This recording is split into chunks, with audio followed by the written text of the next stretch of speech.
Hey, everybody. How's everybody doing? So, Andy said in the chat he's headed to bed. We probably didn't catch him. I know we kind of replied there in the chat, but he just wanted to say he enjoyed last week's show and hope we all have a great time at the convention. He wants to hear some long ass stories next week. I've got you covered. Yeah, I'm sure Jason will have some long stories. I'll be dozing off the entire time we're on. Because Tuesday will be my first day back to the world. So after the whole convention thing. So yeah. So thanks for stopping, Andy. I don't know if you're still there, if you left already, but thanks for popping in. Good to have you. So yeah. So today, yeah, I'm Roger as always. Got Mike over here prepping for the con. Stan below him there. He's also was doing some prep for the convention, and Jason down there. I don't know. I know he's been doing some work for the convention. I've actually offloaded some character creation stuff off onto him. He's been working on that, and I know he's working on his own character creation for his game. I don't know how far that's come along, but it has not. I've been focused on yours. You're welcome. Well, I appreciate it. that's fantastic. I'm not running until Sunday though, so I got.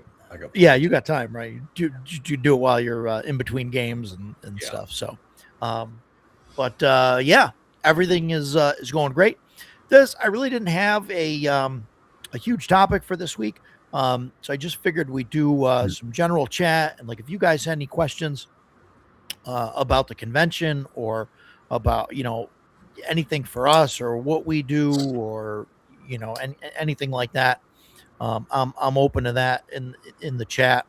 So if you guys got questions or whatever that you want something that you're dying to know the answer to, drop it in the chat. Whether if it's for all of us, put all of us, or if it's for somebody in particular, just put their name, whatever. We'll figure it out. And we'll just be chatting about our usual stuff anyway. So it's not like we're super on topic anyway. But that's no big deal. So I guess we'll just go right around. Mike, you got anything new come in or anything you not tabletop. Yeah. Not tabletop. My game's we on still hold. Got to do a show on those machines there. The arcade. I got a couple books that came in yesterday. Oh, I saw those. As you posted those. Those are really cool looking. These are amazing. The quality. Yeah. I mean, it's 1,200 pages between these two books. That's awesome. And they're full color. Yeah. They are just loaded. Yeah, this one was the history of NES and Famicom. So the regular Nintendo. That's cool. US. That's cool. And then this one is the computer role-playing game book. Yeah. And wow. Jeez. This thing goes through. I mean, the nice part about it is in the early stuff, you go to it and it'll have like pictures of, hey, this is the Apple II version. This is the Commodore 64 version. This was the Amiga version. This was the IBM PC version. That's awesome. This is the NES version. And it goes through the history of each of the games. And I mean, they're freaking just absolutely loaded. I can't wait. These to me are not, I'm not going to sit and just read it. These are going to be like coffee table books. I put them up in the living room on the coffee table. I'm sitting up there, pick it up and flip it open and start reading something. I saw that RPG one and I went to their site and I was looking at it. They've got a lot of books, but I'll tell you something. They so those books came in a box, and then each one of them was in one of these boxes inside the box. Oh wow. And then each one inside of there was wrapped in their own custom labeled wrap that they had on each book. And then all the corners inside the box. Oh, wow. With the foam tube. That's fantastic. These books came from Great Britain, and I got them within a week. And I mean, that's awesome. I've never. So I've got some companies that I'm like are standouts. Like these companies know how to ship. I've never seen anything like that. That was like, yeah. You would have to run the box over to damage the books. Yeah. just tossing it around and everything because it's a box inside of a box. Yeah. With foam corners and all, Yeah. We've all been there where we've gotten, books and they come in like a thin plastic bag, tightly wrapped or whatever. And you get it and the corners are all mushed in. So you know how much the second edition Necromancer guide is? It's like, generally like $75 to $100. The Barbarian, same thing. Mm-hmm. I think the Necromancer one, when I ordered it, I got it on eBay and the woman sent it to me, just dropped it inside of a poly bag and threw it in the mail. Yeah. And I was so lucky because it's a soft cover, but they do have like a rigid, the outer brown cover is a little more rigid. Yeah. It held up well and it didn't get damaged at all, which is a miracle. Absolutely lucky. Hey, Jeff and Dan. Good to see you, buddy. Other than that, I got nothing. These guys, we're gonna have to hear Jeff's story. He's got a story that Ty Beard's Cybertruck tried to kill him and Tenkar, Jeff Talanian, and a couple other people. Guess it tried to go the wrong. Tried to go off an on ramp or something. First problem was they got in a Cybertruck. Yeah, well, first mistake. For that money, you could have bought 2 really good American-made pickup trucks. There you go. Yeah. But yeah, interesting. Stan, what you got? You got anything? Got anything in this week? I did actually. I actually right up until about 5 minutes ago, I didn't think I did, but then I remembered I got an order of miniatures. I only have a handful of them here. The rest of them are downstairs. Let's see if I can get them. Yeah, so they're from Reaper Miniatures. Bunch of hobgoblins. Nice. Which is a thing in my current campaign. Whoop, I get up there. And the reason they're the color they are is because I've prepped them so I can paint them while I'm at the convention. So Jeff now really doesn't trust self-driving vehicles. Probably wise. Jason, how about you? You get any, or did you get anything else, Stan? Was that it? No, that was it. I have that more, was it. but Okay, they're sorry. downstairs. So that's it. I'm delighted to hear that Stan didn't get something that I got because he and I both backed the same Kickstarter. Oh, fucking A. Oh, don't even get me started. Yes, I got the Book of Magic and the Archon or Arcad rather. Got that. Nice. Both in the green cover. They matched the rest of my green covers, and it came with the cloth map, which I have not looked at yet. So let's check it out then, shall we? Oh, look! It looks like Dan got his as well. Mine has literally been sitting at some post office for the last 4 days, not more. And Matt got his as well. Yeah. Stan, it seems like he's antagonizing you. I think he is. Boy. Stan had the same problem with Dolmenwood, I believe. He got his like a week after Roger did. Like my buddy. A week after everyone else on the too. internet. Yeah.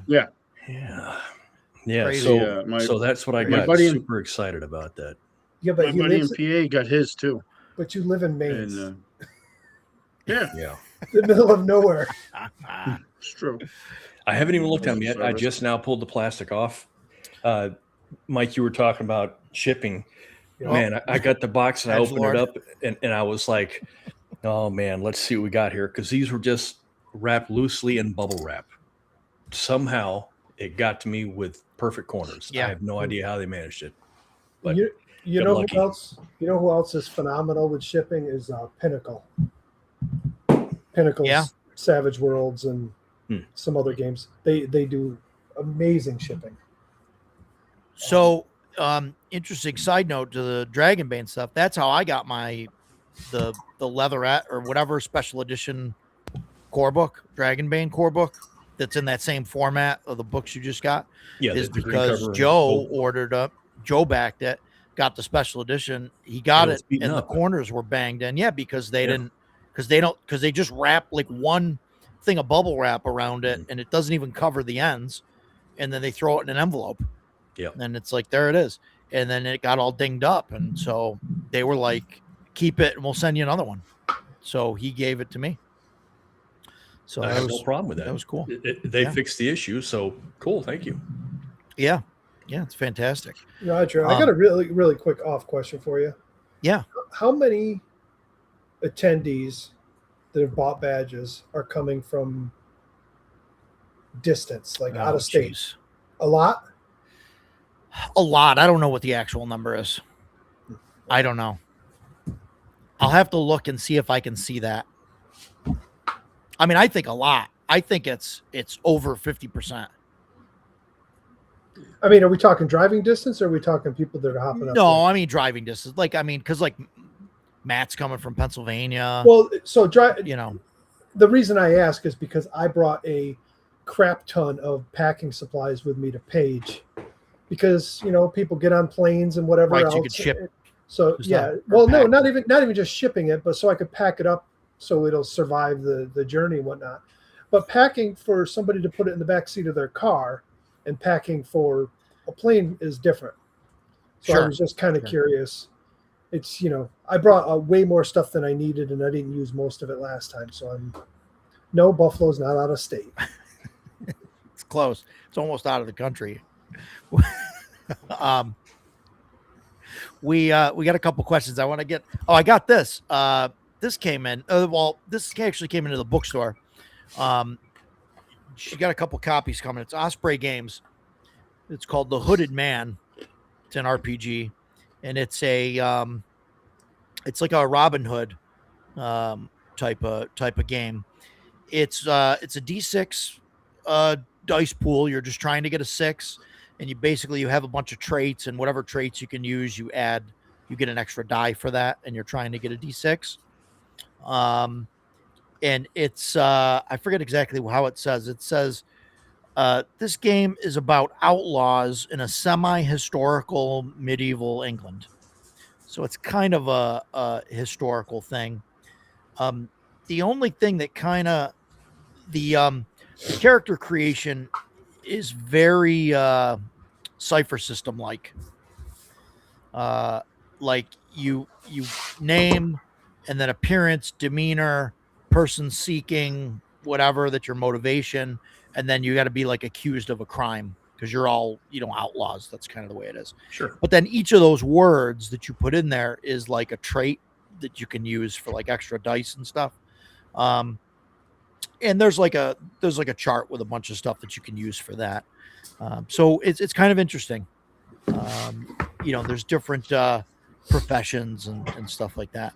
But it's a kind of a simple system. I liked it. It's a small kind of book. It's only maybe 200 pages. Yeah, 192 pages. And is it full size or A5? No. It's A5, and it's all like the font and stuff that they use is like a medieval kind of font. Yeah, with like the red lettering there, and all the pages look. They have like the parchment kind of look there to it. It looks cool. But it's kind of cool. Kickstarter or is it POD? No, I just bought it. I saw that it was Osprey Games, and I try and look at their stuff when it comes out because they publish a lot of stuff in their blue books, and the blue book line is kind of stuff that they use just to see what sticks to the wall, and then from there what they'll do is they'll make like a second edition with like a good print. But this, they went right to a good print. This guy Graham Rose, he made Paleolithic or something, I think is the name of the game, and it did really well years ago. And it's like caveman type of game thing. I'm really not interested in that. But so I think that's why they went right to like a regular kind of style book instead of the blue books that they do. Well, But most of Osprey's stuff, the blue book stuff, is miniature skirmish style games. Miniature skirmish style stuff. Yeah, it is. That's true. They do have some RPG stuff, but yeah, you're right. A lot of it is miniature skirmish. They also publish Frostgrave and Rangers of the Deep. Yeah, right. So yeah, I mean it's cool stuff. I kind of like it, and there's going to be at least, I believe she's got 2 copies at the Treehouse bookstore. She'll have 2 copies at CNY. So if anybody's interested, they're they're there if you want to take a look at it. So, yeah, that'll be. I'll definitely check it out. That'll be cool. You said it's kind of Cypher System. That does not interest me in the slightest, but I really like the setting. That's one of my favorite settings. Well, just the character creation. So check it out. The character creation thing, because the Cypher System, you start off with your class skill thing that blanks or what, that. Yeah. Like that's how you start. So it's the same kind of thing there. Yeah, So that's what Numenera was. And so that part of it, that's how character creation starts here. And so it really it reminded me of that. But as far as the way that it works, it's completely different. Cool. So I'll check it out. But yeah. So we had a couple questions in the chat so far. So Edgelord was asking Mike if he's got any good movies. He said he cleaned up last week. I didn't get any new movies this week. No movies this week. And Craig Bragg, he's coming in from Canada somewhere. I think he's driving in for CNY. We're looking at, as far as the attendee count, I think we're going to get close to 300. I don't know if we'll hit it. I think we'll be somewhere around 275. Right now, pre-sold, we're at 175, which is 27 short of where we were last year at the end of everything. But last year we had we sold 100 tickets at the door. So we sold 98 tickets at the door, and it was 102 that we pre-sold.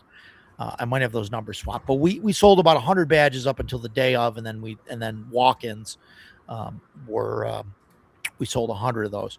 And so I know a lot of people that are coming in that are going to buy passes. And but right now pre-sold, we're at 175. Well, 100 walk-ins would be nice this year, because you got to figure a bunch of those 100 from last year are probably pre-bought tickets this year. Pre-bought tickets, sure. So, sure. But I think if you could still pick up another 100 walk-ins, at least it's showing growth, Yeah, I think we will.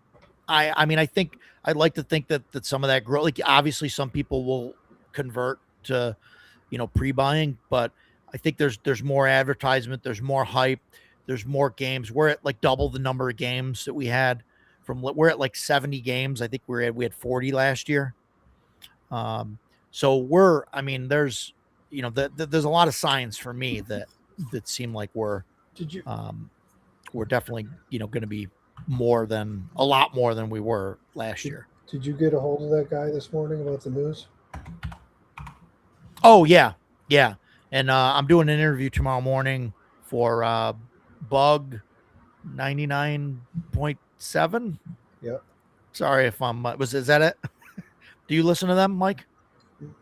No, I don't get them out here. No. Okay. Well, I just saw he posted and it was just so happened he had posted 2 minutes before I'd seen it. So I just forwarded it. No, that was awesome. Yeah. And I had messaged him, and he's so I'm going to talk to him tomorrow morning. And then it's just going to be a recorded thing, and then he's going to put it on his show. I'll ask him tomorrow when his show is and all that. What about the guy you did the radio show for last year? I don't know. Going to the other the pinball shows there? I think he's got the guy that from WKTV last year. I think he's got his high school graduation this weekend. No, not that one. I'm talking about. Didn't you do a radio show last year? Not that one. I did, and we talked about it. I talked to him at the Pinball Hall. Yeah. I don't know, a couple months ago, and we were going to try and make something work, and it just never happened. But yeah. But yeah, so we're getting there. He doesn't have his high school graduation. No, I'm kidding, guys. I'm kidding. I don't know if anybody saw the guy from WKTV last year, but he looked like he was fresh out of journalism school. Maybe, I don't know. He was very young for a news reporter, I thought. That was it. So I made a joke about it. But if he's out there, he's coming. Sorry. He was there. He was there. He showed up. Yep. Yeah. Hyperborea. Yeah. Jeff, I talked to Jeff Talanian. Hopefully he's coming next year. He really wanted to come this year. And just couldn't. He's bringing his daughter home from college. Just couldn't do it.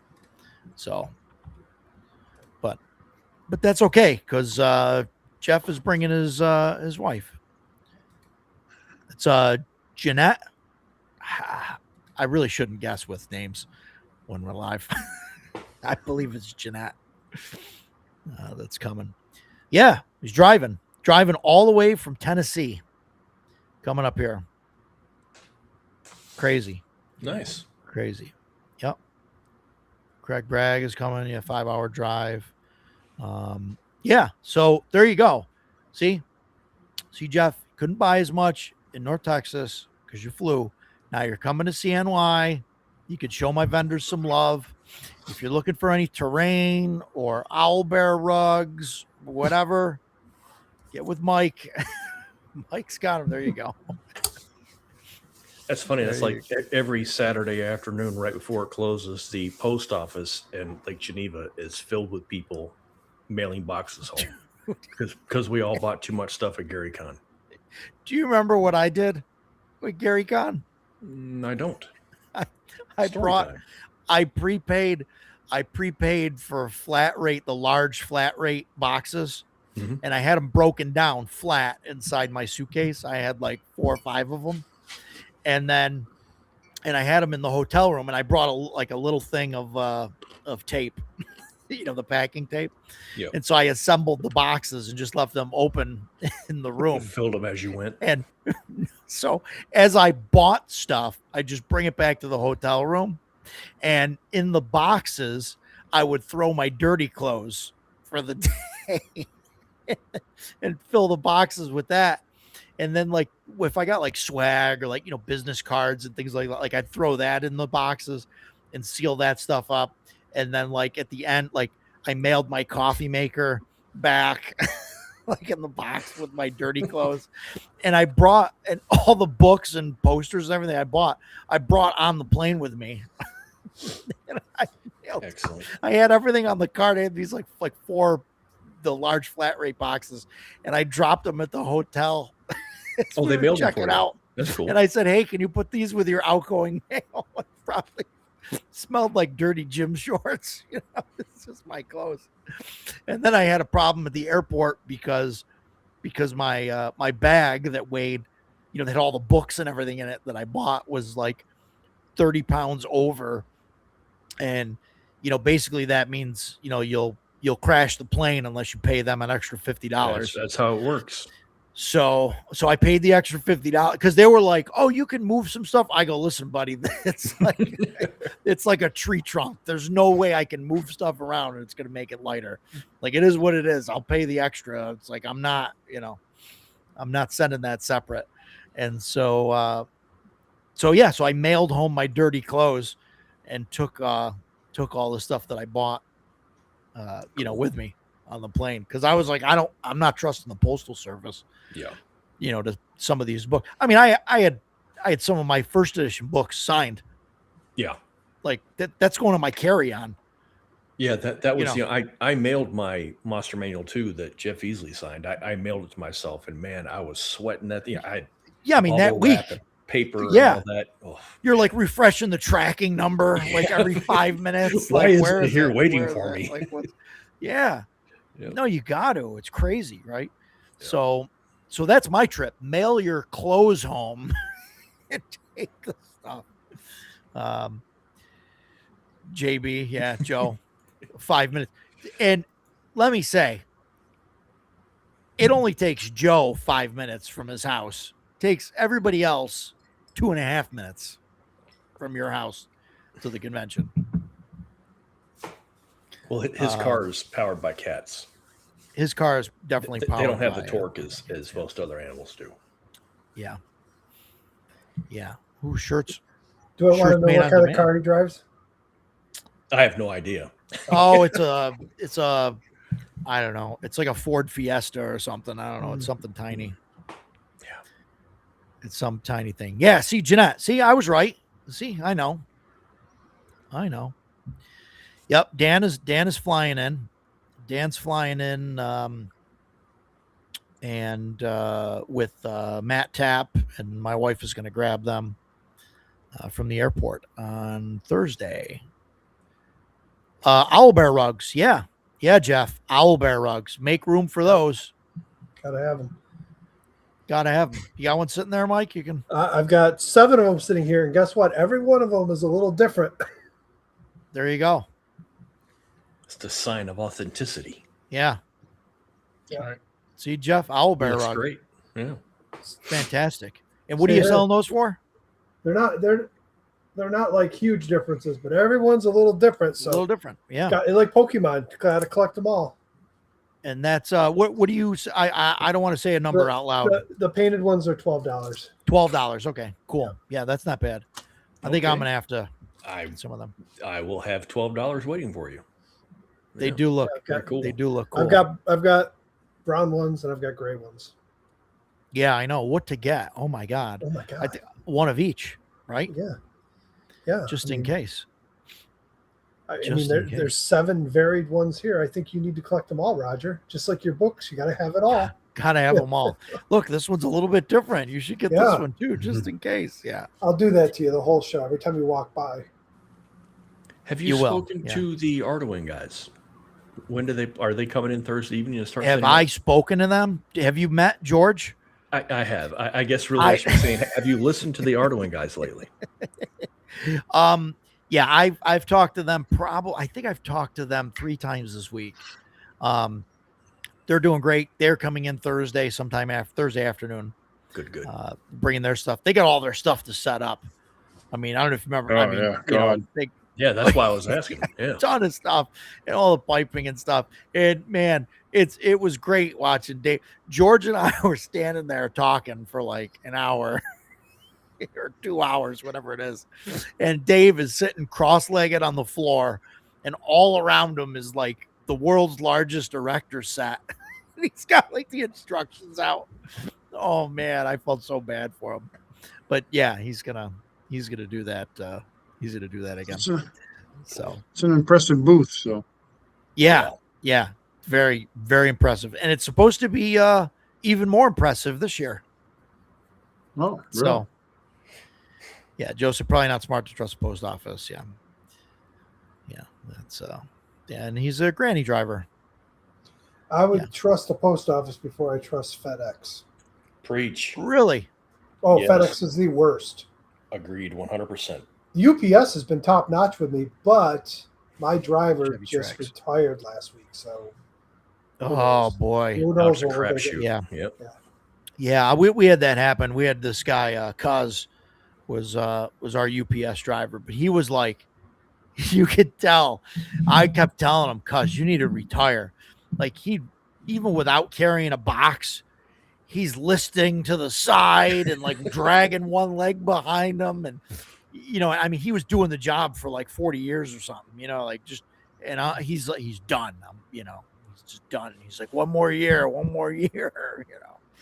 I'm not sure about it, but the UPS guy was telling me that FedEx is all like contract drivers. A lot of it is. They're not bids like UPS. They've got a bid and that's their route. FedEx hires contract drivers. They show up in like U-Haul vans and other stuff, and Yeah. they're just a mess.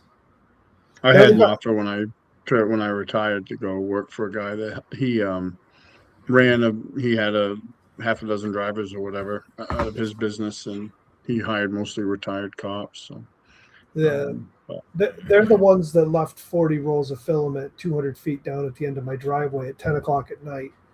And the only reason I knew it was because it came up on my phone and email saying it was delivered. So I had to go out and look for it and find it. And Yeah. it was like, I mean, we were like an hour away from thunderstorms. It rained all night long. Yeah. That stuff could have sat there all night. You know, Yeah. and Right. I've got a straight paved driveway. There's no reason Yeah. why they can't pull in my driveway.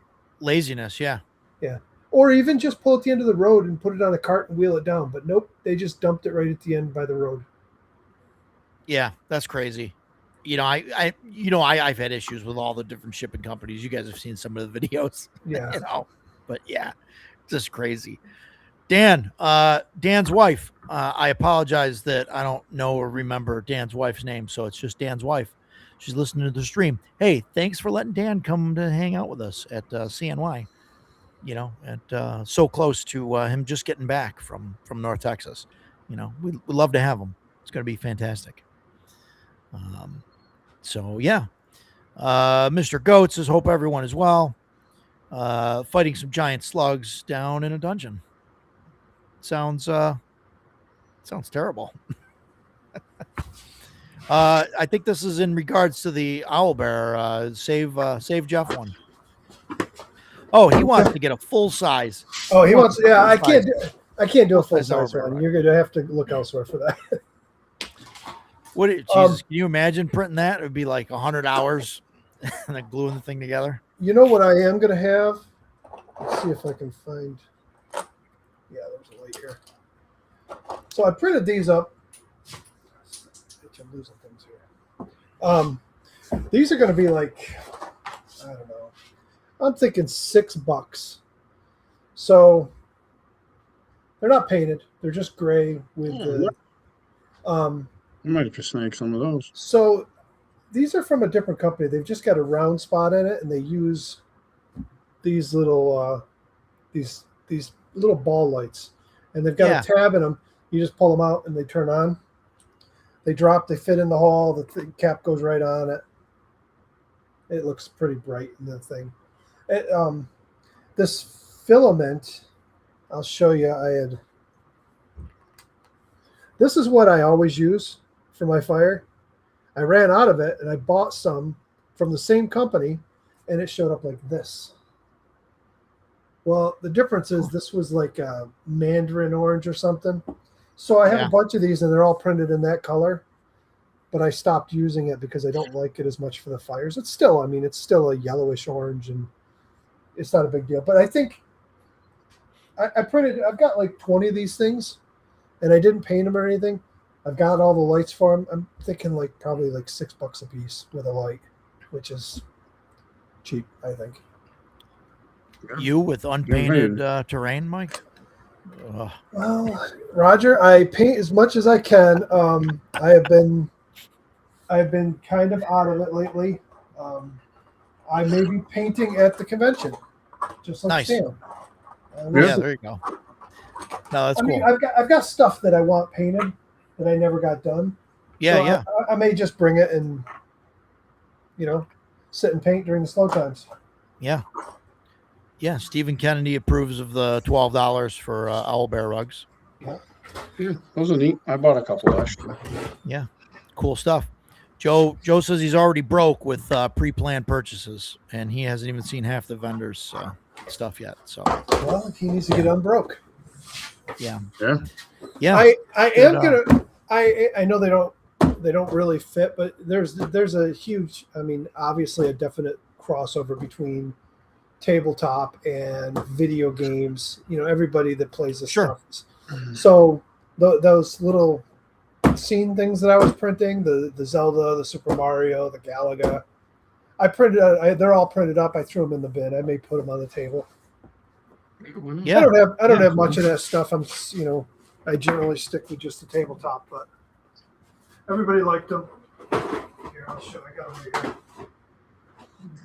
right here.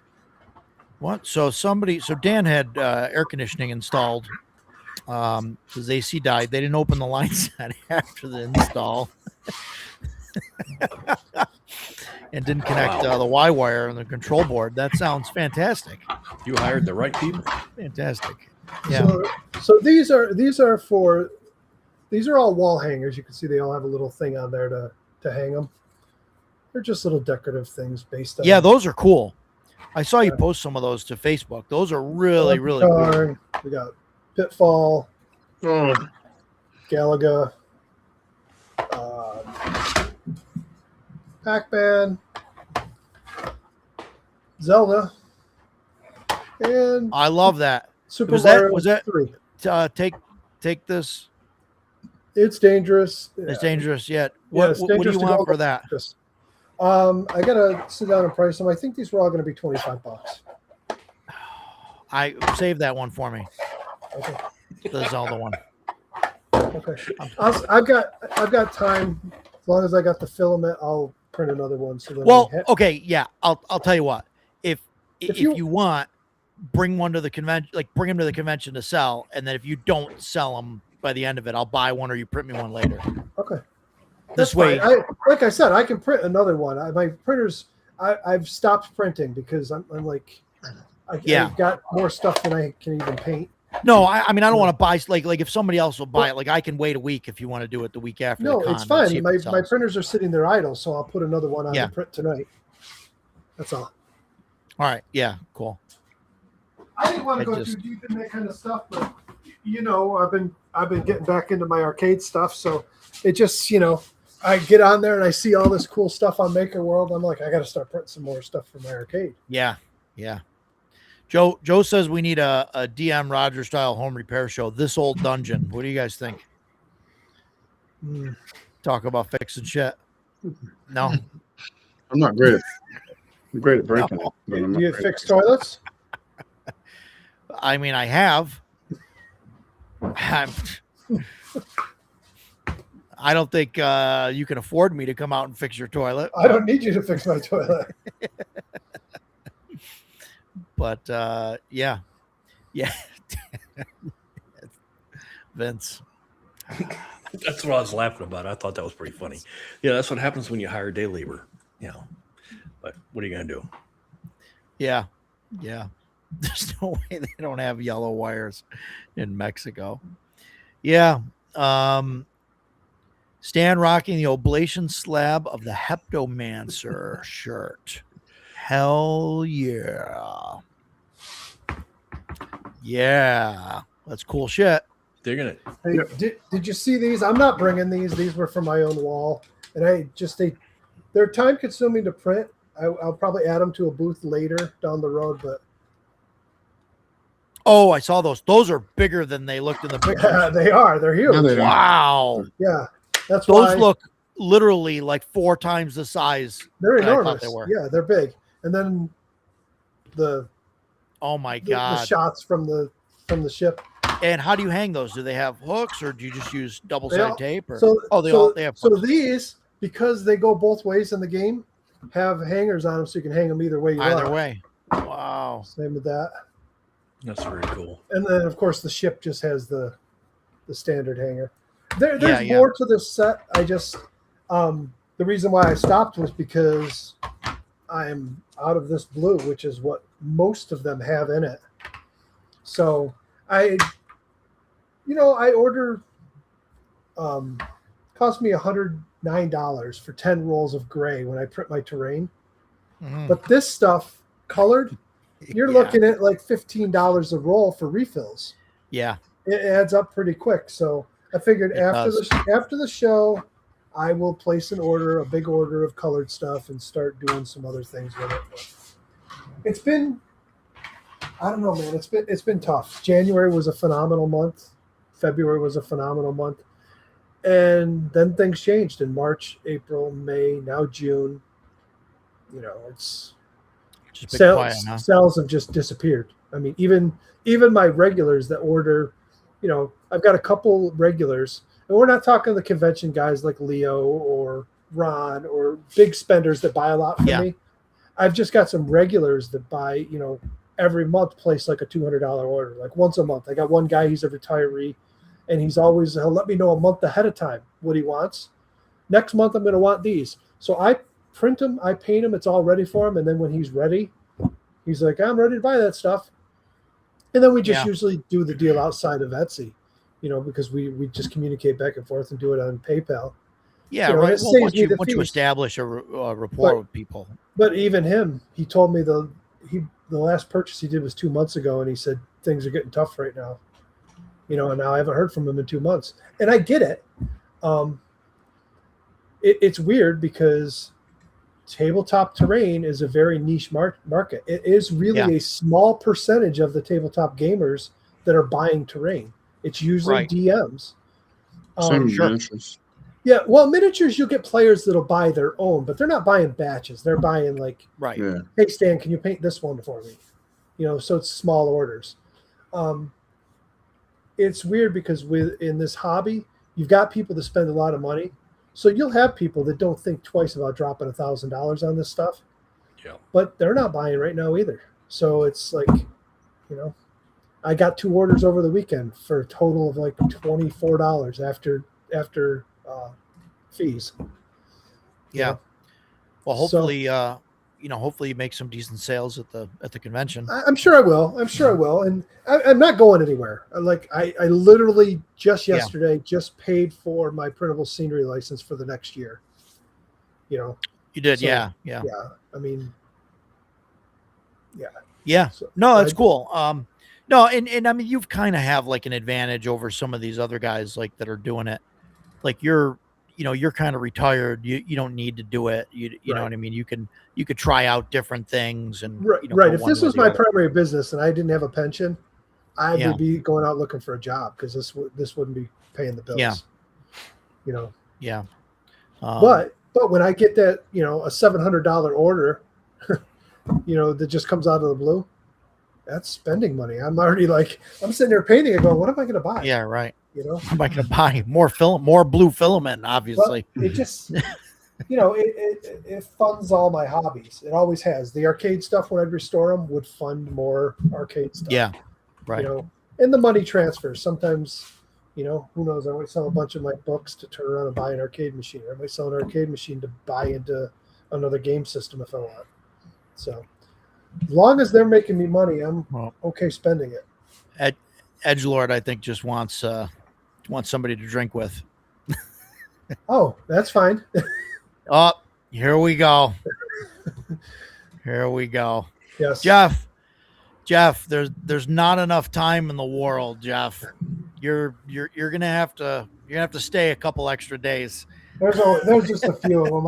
I have them in 2 areas of this room. I've got them in the other room next to me, and then I've got a bunch of projects in the garage.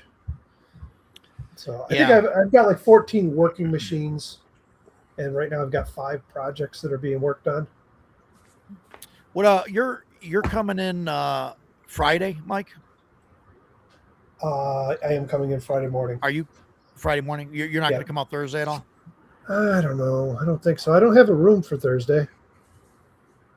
All right. Oh, I'm planning on running a game Thursday. I know you are, but it's going to be a Thursday night, isn't it? It's going to be Thursday night. Yeah. No, I get it. I was just saying, because Jeff apparently needs to talk to you now about. I know. I see. Arcade restoration. He's coming in. He'll probably be in 3-4 o'clock on probably 4 o'clock on Thursday.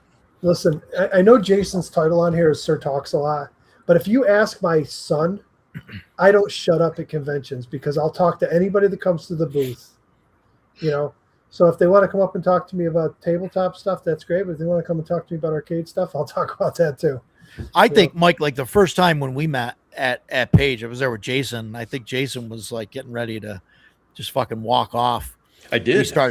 We started talking because you were like, because I mean, okay, so the printer I had was a Monoprice Mini Delta, with a little I started 3 3/4 inch. I started with a Monoprice one that was made out of MDF, and you had to put it together. Right, and so I was using that, and so like I was trying very, I was having a difficult time to get decent results out of it, and I got some decent results with flat stuff, but like no way I could print minis on that thing. And then you came to my booth. These are all 0.4. I go, no, come on, you're using a 0.2 nozzle or something, and you were like, nope, just stock stuff, stock filament, stock everything, and I'm like, you're like, there's no way. And you're like, yeah, I just hit print and it goes. Well, I wouldn't say that's entirely accurate. I do run with a 0.4 nozzle for 99% of the stuff I do. 0.2 layer height, though, right? 0.02 layer height. 0.04. Yeah. But it's not necessarily just print and go. I do a lot of custom supports on things because if I print something and I don't like the way it comes out, it gets a little droopiness or some stringing. So I'll add supports to it. I've changed my support settings so they come off a little easier without scarring. Yeah. Little things like that. But for the most part, I don't really do anything special. I've found that sometimes angling the print on the bed might give better layer lines, and a better finish on it. The hard part is I've found that sometimes you can angle things at like a 30% angle on the bed, but that means you got to support the bottom of it. Yeah. But it'll give you cleaner lines and whatnot. But it increases the time and it increases the failure chance because your supports and whatnot. I'm not sure it's worth it in the long run, but yeah. Edgelord's got a pinball machine. I saw that. We're gonna have to talk about that. I love pinball. Jeff's trying to. I guess he's got to recap it, redo all the caps on the monitor. I'm guessing monitor.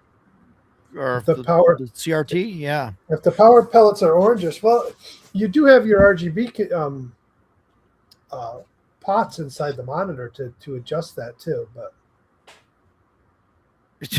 he's already trying to claim it. He's driving a truck up.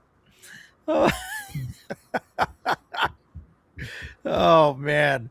Yeah, the capture ships on Galaga are hard to see. Yeah, I mean, I don't know. Might be time for a new CRT. Yeah.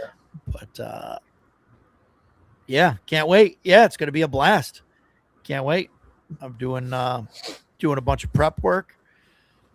Everybody's kind of doing some prep work. I'm not bringing those 3 big items, by the way.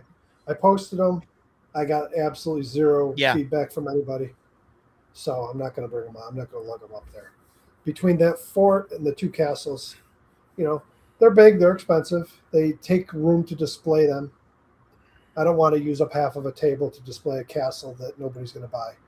Jeff, you're going to get him going. He's going to, here he goes. See, here he is again. He's going to tell you the story where he got stuck up there because of a girlfriend or something. I don't know. Oh, boy.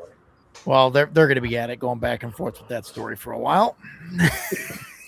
Roger, I just sent you the last 4 characters to print out, so you should be good to go for Black. Oh, fantastic. Fantastic. And I have the PDF, so if you see something needs to be changed, let me know. Yeah, we'll do. Edgelord, what is the pinball machine? Yeah, if it's something cool, we might have a bidding war there. You're not going to have a bidding war. I don't care that much anymore. I actually just messaged a guy in Maryland about a 4-player Cyberball tournament edition. Cool. Jokers, 1988. No idea. No, I Mike's do. Gonna look it up. I do, but You I do? gotta look it up. Yeah. Yeah. So we're all prepping. Got characters all set for my Blacklight in Ravenloft game. Jason's going to be working on his characters next. I'd imagine. Yeah. So you're doing Shadowrun? I am. What level? Probably 3rd. I think. Third seems like a healthy level. Yeah, it's a decent level, not overpowered. Yeah, it's different from base Shadow Dark. So I don't want to be like, okay, everybody's 7th level, and everybody's like, I don't know what my powers are. Yeah, so, yeah. I'm going to keep it kind of low, but at the same time, I don't want people to have 2 hit points and then die 10 minutes into the game. Yeah, that's no fun. Oh, sure. Yeah, so probably 3rd level. Yeah, you're going to do like I imagine, right? I'm not a big Skyrim guy, you know that, but I mean, a lot of that game is outdoor travel and stuff. So you're going to do something like that where they're I've gotten everything, like I've got my kind of timeline written down, but there is no end to it. The end to be like, oh, I've got half an hour left. Something happens. So yeah, there you go. Yeah. That's when a Yeti drops on them. No Yetis. No. I don't. But I'm not going to give spoilers. The hell? I know Edgelord is watching. I like I said last week, I know that 6 people signed up for it. I have no idea who else is playing other than Edgelord. I was like, oh, I know who that is. The rest of the guys, I don't know. So I don't know if they're watching this or not. We'll see. Yeah. No. Don't give away too many spoilers. Yeah. Yeah. And Not Edgelord, spoilers. I know that you know this, but Dark Brotherhood is not a class. It's a faction that you join. But Yeah, we'll Jesus. talk. We'll talk. 'Cause Vince, I know you're your very shit. keen. I know you're very Know keen to your play, shit, so. Vince. Third level Dark Brotherhood. Get out of here. I have no idea. Yeah. It's all good. I know he's aware. So yeah, we'll talk. Yeah. folks. I got No, you. Man. Cool times. So Stan, what are you in a couple games, or are you just planning on running the booth, or Just running the booth. I have no idea how it's going to go, so I figured I'd just focus on one thing and then take it from there. good test of things? This is like your first Yeah, actual I've convention booth kind of thing. Yeah. I've never done it before, so figured I ought to, like I said, God damn it, paint all It's over going to the be place. interesting. I mean, I'm sure if I don't want to speak for Mike and his family, but I mean, I'm sure if you really wanted to get into a game, and Mike would handle your booth probably for Well, 10, my son 10 or would, 15%. I got my son with me. He's coming. 10-15% of nothing. It's still nothing. Yeah. How old's your son? 21. Damn, I gotta be careful. My daughter's just shy of 19 and she'll go to the booth with me. Oh boy. Love Booths are next to blossoms each at the other. con. Oh boy. Yeah. I see Matt's going now on this. Yeah. Agreed. I enjoyed the Skyrim Dark Brotherhood quest line, but it did not hold a candle to the Oblivion quest line. The Oblivion quest line was excellent, really was. So I know. Vince, I really don't want to comment on that. This die is sticky. I'll tell you what. Yeah, Vince, I'm definitely not grabbing your D20. These die smell. Mm-hmm. It's a surprise. Yeah. Hey Stan, did you want me to bring that tower or that bridge so you can see it? Yeah, if you want. And then, like I said, if I can find some miniatures that you want, we can work something out. Okay. Well, Yeah. there's no pressure. I'll bring it. You decide if it's something you're interested in. We can always work on something later too. Yeah. Yeah, no problem. Yeah, my thoughts exactly, Stephen. I'll bring it. So- If you don't want it, I'll find a place on the table for it. Yeah. Yeah, it's a good piece. Yeah. Just from the pictures. It's gonna be cool. Listen, Vince, we there's gonna be kids there. Boundaries, man, boundaries. No one wants to see you open your prison wallet. Can I say that on stream? Is that I Why think not? you have. Yeah. it's a good thing we're not monetized. So yeah, no fun. I think it's gonna be a blast. We've got a lot of stuff going on. I got a lot of questions today. I had to make a post. I don't know if you guys saw it.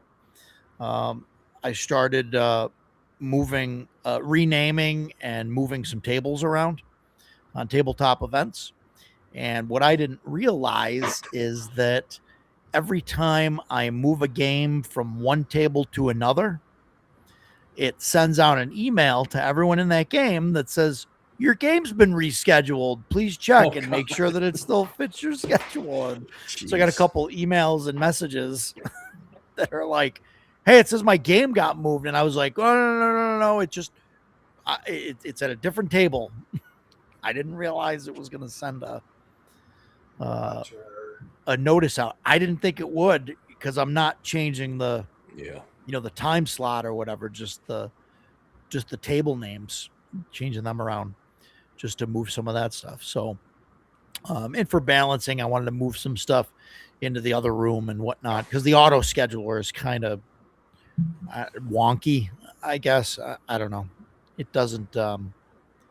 It just will put stuff in an open space. It doesn't really like try and look at anything else. Like, oh, this is where this person was before or whatever, and so I'm trying to keep things, like that. But I don't know. We'll see. We'll see how it goes. So, Roger, yeah. I have a question for you. Yeah, I love questions. Well, great. Last week I showed off my 15th anniversary Fallout New Vegas thing. That bundle came with a Steam code for Fallout New Vegas Ultimate Edition. I already have it, of course. Stan already has it. So if it's okay with you, I was going to post it in the chat, and then whoever grabs it first can have it. Yeah, I love it. Cost me anything. I'm not selling it, so I don't think there's any kind of legal thing going on. Cool. So no, I think if you're giving it away, it's fine. The chat here momentarily. So, cool. Yeah. In fact, can I drop it in the private chat and you just copy it over? Okay, cool. That's what I'll do then. Yeah. Well, sure. And again, it's a Steam code. So if you already have Fallout New Vegas, please don't scarf it up. But if you don't have it and you're interested, have at it. Yeah. Fallout New Vegas Steam code coming right up. And that Mike was my is ready to jump on that. That was the only question. That was a great question. Great question. Thanks for that. Yeah, that'll be cool. Somebody get that. What's the is that the new one that they redid? No, they unfortunately they've not remastered New Vegas. They released an anniversary edition they released an anniversary edition of Fallout 4, and of course that broke Fallout 4 because it's Bethesda. So what are you going to do? So I uninstalled it and I got my refund, and I'm back to playing regular Fallout 4 with all the expansions on it. I think they have fixed the difficulty, but I'm not giving them more money for a broken game. I was really pissed about that. So, really? So Fallout 3 and New Vegas are on the same engine? Are they all on the same? Yes. I don't know where. I'm still trying to figure all that out. Are they? Yeah. Boy, and it just slipped my mind what the engine is called. I'm not happy about that. It just means I'm getting older. Bethesda uses one engine. And that's all they use. And like for Starfield, they used an updated version of the engine, but its base coding is still the exact same, which is why you find the same bugs in every single Bethesda game. Elevators get stuck, clipping happens all the time. But, nice. Other than poor programming, they do make some really great games. So yeah. I can't tell whether this is a real person or not.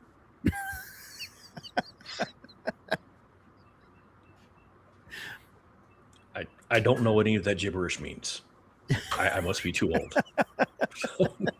That sounds like something that Andrew would say, or Nabil. The two of them would be saying that to each other, and I would go, "What?" Yeah.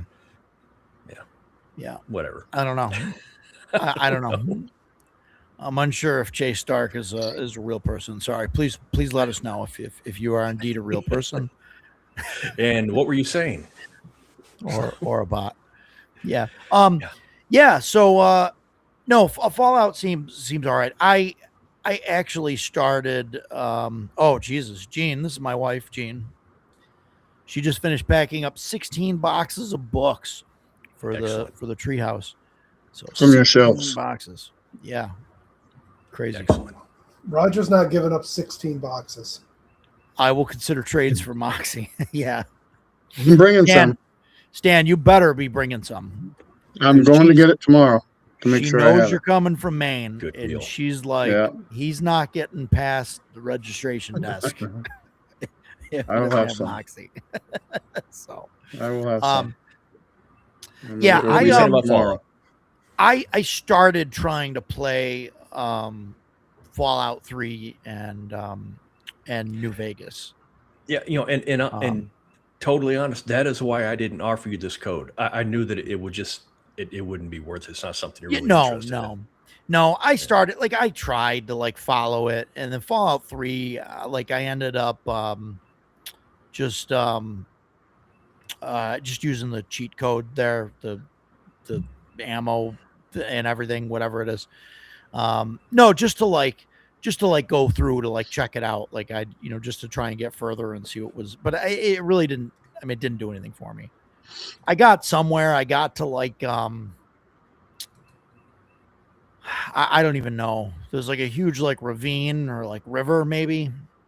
And I was on like one side of it, and there's like I don't know, something built into the lower part of it on the other side, and there's somebody shooting at me. Talking about Rivet Town with the battleship or with the aircraft carrier, or I don't know. I remember the aircraft. This. Yes, it was on the way to the aircraft carrier. Yes. Okay. Yes. Yeah. And I got was stuck on a river, out there. and somebody was shooting at me, so you were probably trying to cross over the bridge, and there were super mutants on the other side. I got stuck out there trying to follow the thing to get to the town. I don't know. I was somehow on the other. I was on the wrong side of the carrier, and I was like trying to like swim around. It was bad. I didn't realize that on the other side there was like a tower and then a bridge thing that you had to activate. I don't know. It's a whole thing. Mm-hmm. Yeah, Stan and I are huge Fallout 3 fans, and I know this because when he and I were playing at the same time, we would be trading notes. Yep. I haven't played it in a while. I should get back into it. Yeah, Stan, my wife will be. She'll be. Well, she's just, you're her new favorite person, so you bring her Moxie, she'll be loving it. So make it happen. Yeah, wasn't my stuff, Edgelord. Wasn't my stuff. Stuff for the bookstore. So I'm getting rid of some stuff. Jason saw the piles. He's got 2 stacks, and I'm planning on bidding on Mutineer Zero. Yeah. And if I don't win it, I'll buy it from Amazon. So whatever. Yeah, Fallout can be brutal. Yeah, I can't play like the long games and stuff anymore. I just can't. They're just too big. I just can't do it. I don't have the time for it. And and then like I tried to do like the Elden Ring thing, and like that just completely like put me off. Yeah, because I can't play those. You and I were trying to play Elden Ring at the same time because a mutual friend of ours was just saying how great it was. And it got phenomenal reviews from players and critics. Usually they don't always match up. Man, I reinstalled it, I think maybe 2 months ago. And I played it for like half an hour, and I was like, man, even now I just can't get into this. It's just not for me. Uninstalled it. Oh, whatever. Won't worry about it. Just not my gig. Yeah. Hey, look at that. Aha. No, hey, what's up? Welcome. What is up? I got rid of all the rest of the family, so I thought I would crash your party. Well, fantastic. Got rid of. Well, they're not here. Let's just say that. It's going to that way. Okay, we'll go with that. Yeah. We'll go with that. What's going on, Matt? You get anything cool this week or what? Yeah. Well, I got the Dragonbane stuff. You did. What's the dagger? Why don't you? Sorry, he asked. I had a little pile of things because I actually did get some stuff, and I didn't think I was going to be able to make it, so I put it all away. Yeah. The Merry Mushmen, their last 2 OSE modules came in, so I got those, which is pretty cool. And then there was just some other random stuff that it must not have been that memorable because I don't remember what it is. But those were the 2 that I remembered off the top of my head. Yeah. So, yeah. Yeah, I seem to have like packages show up like every day with just stuff like lanyards and badges and paper and just all sorts of convention paraphernalia and stuff. So yeah, the bags for the VIP bags had all that stuff show up. Just a bunch of stuff that nobody wants to see. So I'm gonna have a lanyard and a name tag. That's exciting. Lanyard and name tag. Yeah, I hear that there's some conventions that they don't go that far. Yeah. Well, Here's a question for you. And this one's actually con related. Speaking of lanyards, I have a lanyard that I wear to all of my cons. So I don't like grab the free lanyard out of the box. I don't need it. Do you guys have like a con lanyard, or do you just drape whatever they give you? Wow. I just use whatever they have. I just take. So in some cases, apparently that means no lanyard. Yeah. Generally I'll use whatever lanyard is given to me unless it's really like bad. And then I have that one that I got from PAX Unplugged. That's like the it's like the 80s. It looks like the cassette. Remember they had that from a couple of years ago. Their theme was like the cassette, 80s cassette thing or whatever. Like I have that lanyard, and so I'll wear that, and with some stuff. But I really like, and this isn't me just trying to push the convention or whatever, but hey, but Central New York. So one of the things that killed me with lanyards and stuff at conventions. So I don't know, maybe it's just because I'm getting older. I have problems with names. Faces I'll remember for the most part. I know who that guy is, and like it's weird. I'll remember names of people that I don't want to say don't matter, but like authors and creators and stuff like that. I can like point those guys out. But if I met somebody and talked to them for 10 minutes, man, 6 months later, like I'll know I talked to that guy. I'll know what we talked about. I have no clue what his name is, like, so I'm bad at it. So I rely on the badges for that, looking at somebody's badges. And most of the convention badges have one connection point on the badge. So it flips around all the time. There's like a 50% chance that the badge is going to be facing you or the wrong way. And man, when I tell you it's 100% of the time when I don't know the person's name, it's flipped the wrong way. So at CNY, the lanyards have 2 clips and the badges have 2 clip spots. So it's not in the middle. So it doesn't is easily flip around. So when our badges are facing away from you, we did it on purpose. Yeah. Then it's intentional. Yes, exactly. Right. Very nice. No, and I can respect that, right? Some people want to do it, but like, sometimes it just flips around and it's annoying, So yeah, too many packages. Yeah, Jeff, I mean, you'll probably get a lanyard and a name tag. We'll probably give you one. We'll see. It depends on how good my security is. How's that? I don't put the city and state and everything else on there. I know that a bunch of conventions do that. I don't know. If you want to tell people where you're from, I'm gonna tell them. I don't know. Maybe I should start putting it on there. I don't know. What do you guys think? I was about to say that, Paige does that. And I didn't think that I was going to like it. I'm kind of private and I'm just like, no one needs to know where I live. Yeah. But, that I like, oh, you're from Savannah. That's cool. I used to live in Savannah. So now I'm talking to this person that I never given the time of day to before. So, it's at a con. You're there to meet or those guys at MEPA that we saw that were from New York. Yeah. And, it said New York. So I think it was because he was wearing a hat. It didn't say it on the badge. I think his hat said like Oneana or something on his hat or something. And I was like, it was hey, something that was fairly close. Yeah. Yeah. So yeah, I like it because it's like, oh, that's cool. I'm interested in talking to that person. Whereas if it says New York City, I voted for AOC, I know I need to not talk to that person or be within 40 miles. Yeah, that's just me, I guess. I don't know. Yeah, Jeff. Nope. Jeff met a guy from the next town over at NTX. Yeah, that's cool. That's cool. Not a big town. Well, yeah. No, it's cool. It's cool stuff. Why? What do you mean you can't change it?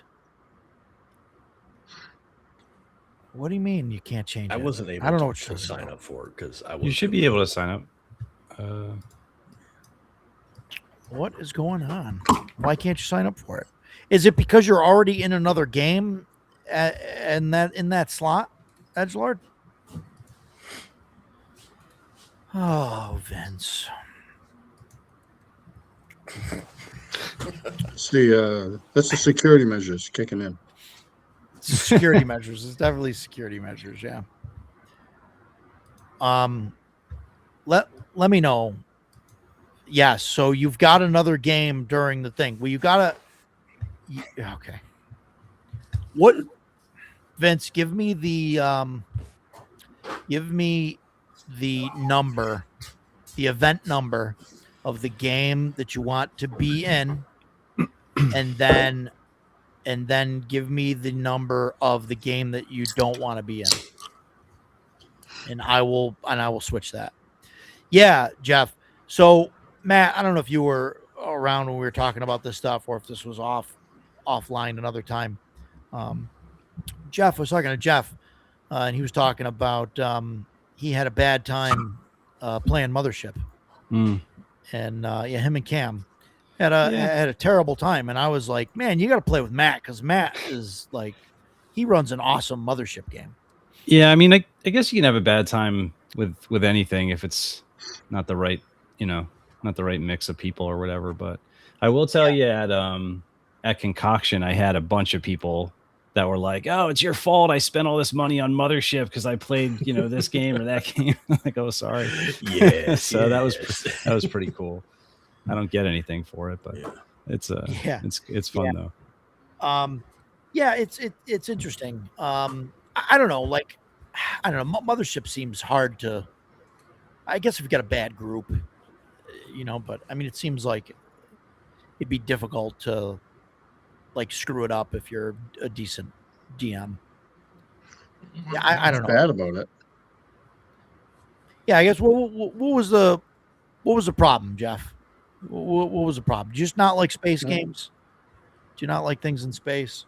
Do you not like Gonzo things? I mean, usually there's some crazy stuff going on. I mean, at least the ones that we did. I mean, we did the thing with the blue. That was for me.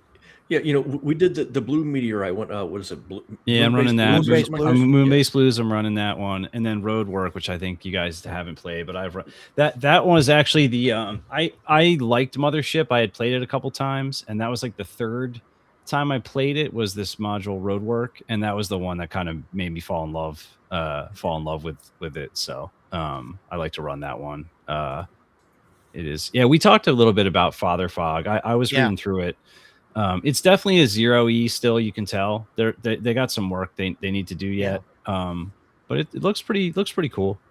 Do you know, Matt, is their plan to do like what they did with Mothership, and they're going to go with like a box set thing once it's I don't know. ready, I have a hard time seeing that game take off the way Mothership did, because sure the system in Mothership is fine. It works. I like the percentile roll under, kind of the simplified, BRP Call of Cthulhu thing. It works for me. I like it. But I think Mothership works so well because it's a genre that's a little bit underserved. Like it came out kind of right when the Alien RPG was coming out also. So those two, sort of came out around the same time. But people love that. I mean, people like space horror. That genre of movie is still very popular. It's one that a lot of people have a lot of, excitement and enthusiasm for. And there's not a lot of rules light sci-fi stuff. Sci-fi as a generally are pretty crunchy games. Like there's fantasy that's super light and there's fantasy that's super crunchy. There's not a lot of light sci-fi games. Call of Cthulhu is probably the de facto horror game, and it's not crunchy, but it's definitely not rules light. So, I think it just sort of hit at the right time and in the right spot, and with a fully open license and everything. Father Fog, like there's lots of games that are like that. I mean, Symbarom's kind of like that. Forbidden Lands is kind of like that.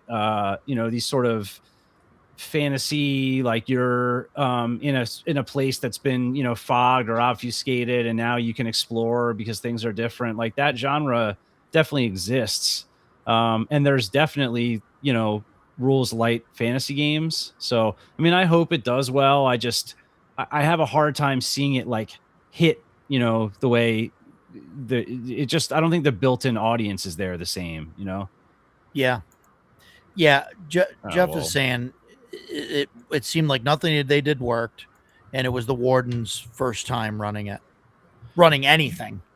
So I think that's part of it, right? Because you, especially when he says, okay, it seemed like nothing we did worked. Like I could definitely see a new DM not thinking outside of what's written in the module, Mhm. saying, okay, this is how you get through this door, right? Like you only have like this particular sequence of, numbers that you got to push. And then like, that's it. So, you can try exploding it or whatever, and it doesn't work. Whereas like Matt would love it if I tried to, blow up something on a spaceship. You know what I mean? Like, yeah, you want to blow a hole in the hull to get into the other room? Yeah, sure.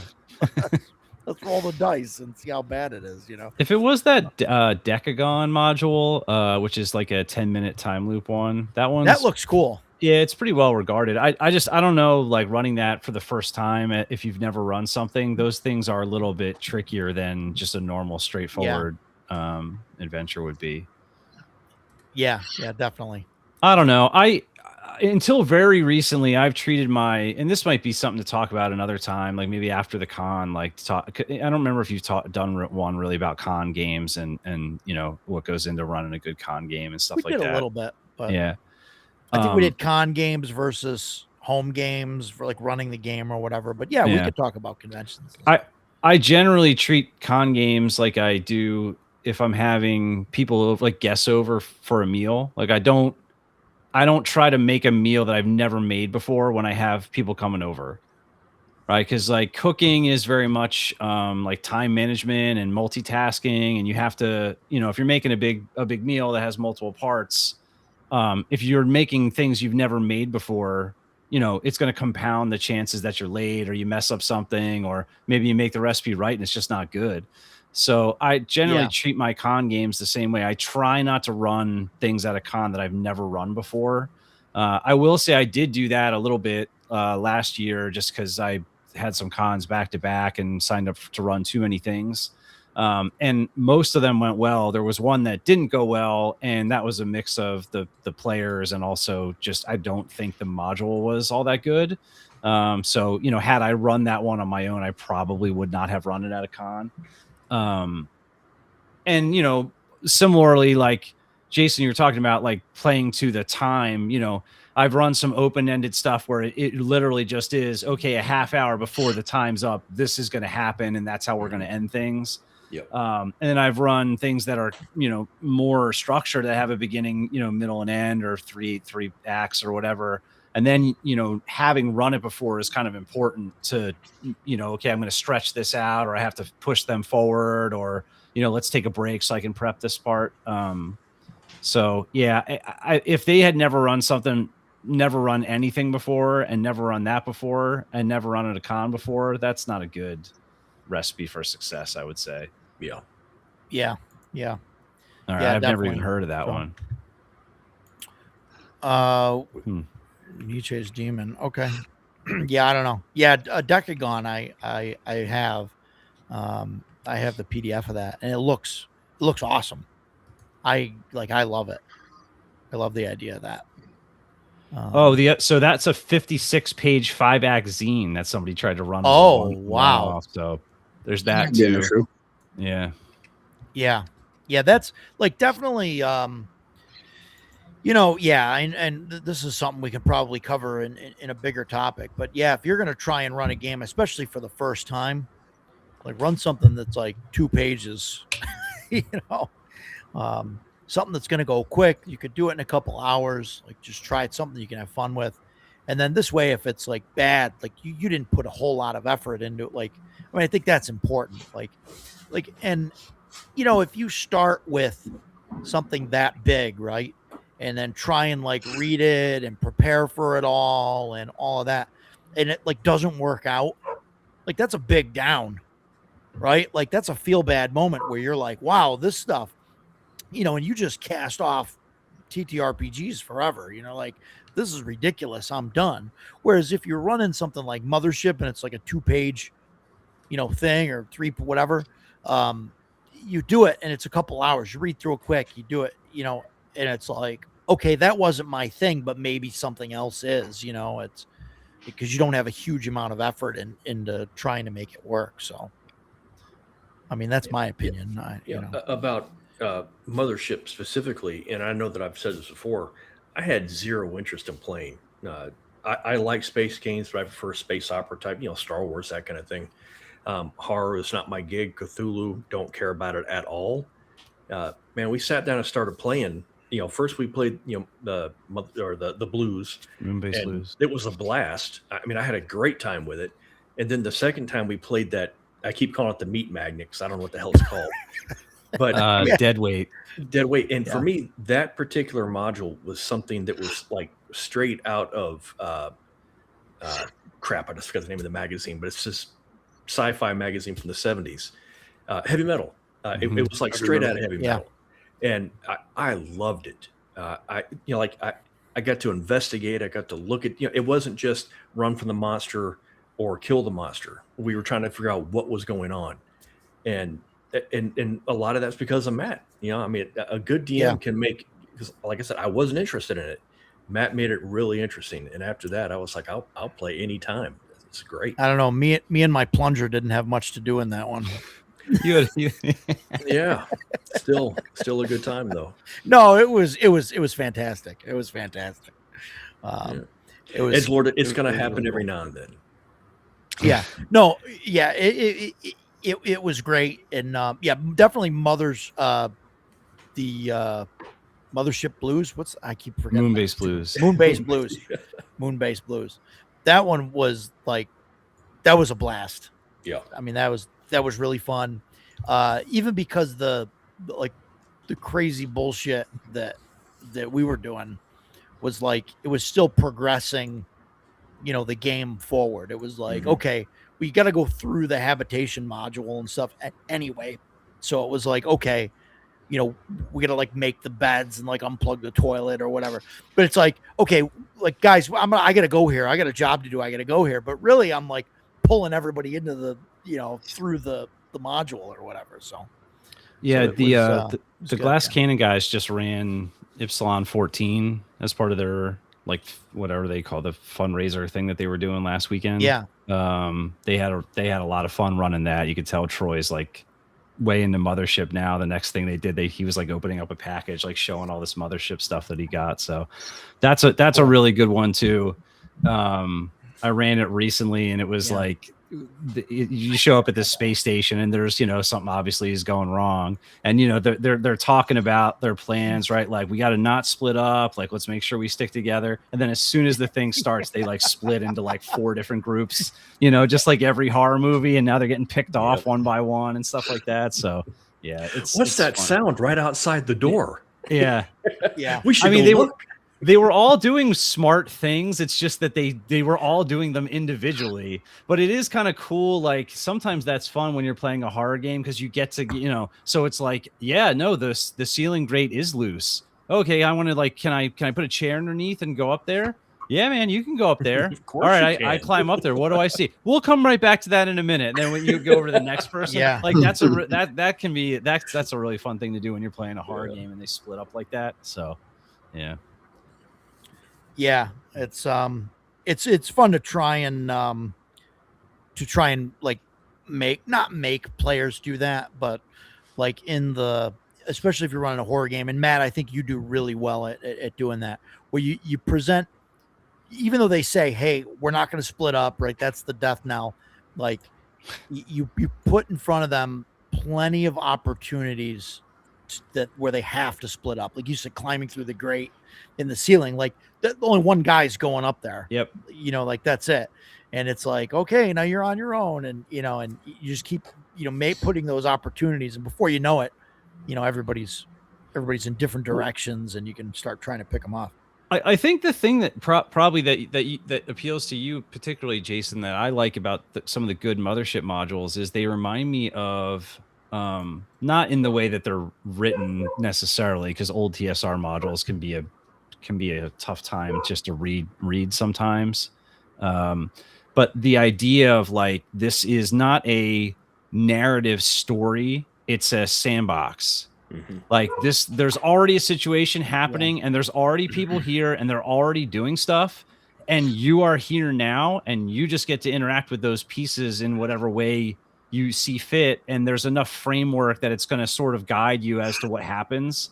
But it's not like a story that has a start and finish where you're just along for the ride. Like the core Mothership first party ones are really all written that way. And so I think they're very fun. I find them a lot of fun to run repeatedly because they're so different. Each group that goes through it, they're doing such different things. Sure. So. Yeah, for me, the worst thing a DM can do at the beginning of the game is go, so you guys are sitting at the tavern or the clubhouse, wherever. What would you like to do today? Oh no. I don't, I'm going to go split wood or something. I got chores. I don't know. Yeah. That's how all my games start. What do you say? I may be referencing something. I don't know. No, I mean, there's definitely like, a difference in like, especially for like a con game or like a one shot or whatever. They say, start in media res or whatever. Mm-hmm. Like you want to start, already on the way to the thing, doing the thing, or you've already started doing the thing. Don't start at the tavern for a convention game, but you start at, hey, there's this thing, and and you got to go find the MacGuffin in the dungeon, and you guys are already, like your first torch just ran out. You know what I mean? You guys have been in here for an hour or whatever doing the thing, and there you go. So there's no like, oh, we gotta go back and like wait 4 days until the cavalry shows up or whatever. We got to make plans and all that. No, go now. Yeah, it's like you're already there. You're on the ship. You're halfway to the place, or you're in knee deep in the in the dungeon or whatever. Yeah, that's a trick I picked up watching some AP. I can't remember. I mean, it's probably Glass Cannon because that's the one I watch the most. But where they they were running something that had one of those, like you are in a dungeon, like chained in a dungeon, and XYZ dialogue happens, and whoever was running it skipped ahead past that part to like basically the first action sequence. Mm-hmm. So it's like you guys are here and this is happening, and they did the action sequence, and then once that was over, they did like a time jump, like let's like rewind 24 hours, and then sort of did a little bit of that setup and exposition, kind of like you'd see in like a TV show or a movie. I thought that was pretty cool too, as a way to sort of get people into the game and then still go back and give them a little bit of that setup and information. Yeah, instead of have the slow build up, you just bang right into the into the action. Yeah. That definitely gets people hooked, I think, right away. Sometimes the slow build up is, it's like, come on, you just want to get there, So, yeah, cool stuff. So, yeah, it's a good time. So everybody here is going to CNY. So, Matt, you're coming in late Friday, you said? Yeah, so I'm going to leave Friday after lunch. It's probably like a 4.5, 5 hour drive. So, I'm aiming to get there around dinner time Friday. Yeah, cool. Yeah, no, can't wait. It's going to be a blast.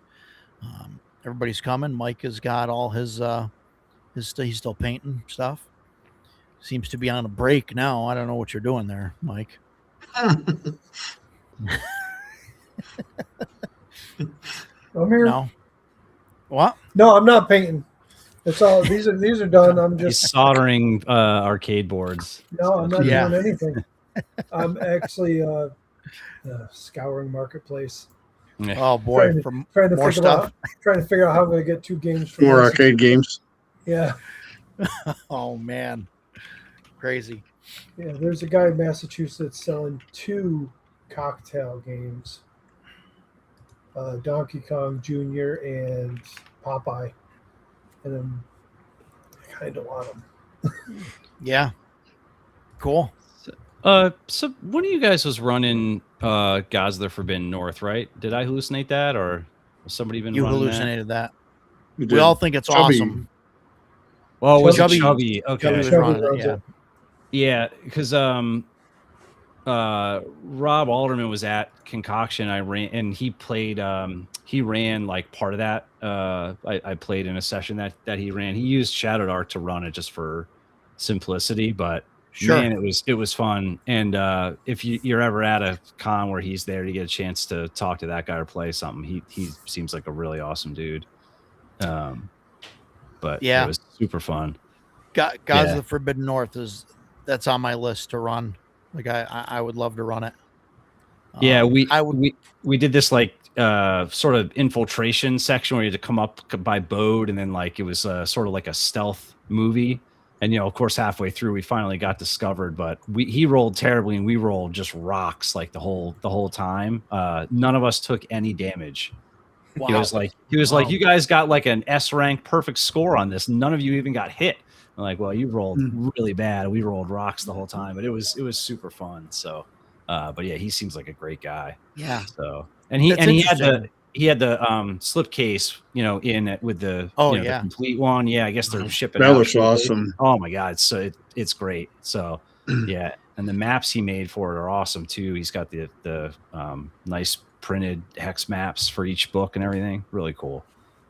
It's interesting. He's running it with Shadow Dark. Yeah, I mean, there's a lot of Shadow Dark at that thing, so I think it's probably just easier, especially for new people just to jump in. But sure, I played a session with Professor DM too. That was kind of fun. So I don't know. Play Deathbringer, Matt. It was supposed to be, but it was just the old pamphlet one that's been around, so it wasn't the new one. Not the new. Yeah. No, but I mean, it was fun. He was it was fun to kind of see how he ran it.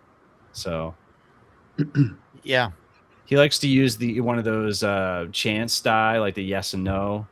Yeah. So it's like you walk in a room and it's like, are there any cultists in this room? And it like roll the die, like, yes, there are. Let's see how many. There's 4. And is there a hostage in this room? Yes, there is. Let's roll a die. It's this guy. So it was, you could tell he had this dungeon set up and just was kind of rolling through that stuff. It was pretty fun. Yeah. So yeah, it's interesting. It's interesting to see how different people run different things. But Gods of the Forbidden North, that's something that I would want to run. It's a big game, obviously. Like, huge. I mean, you gotta have like a couple of years, at least, to try and get through some of it. I think he said he estimates that like if you're playing weekly, it's like, 50 to 75 sessions or something per book.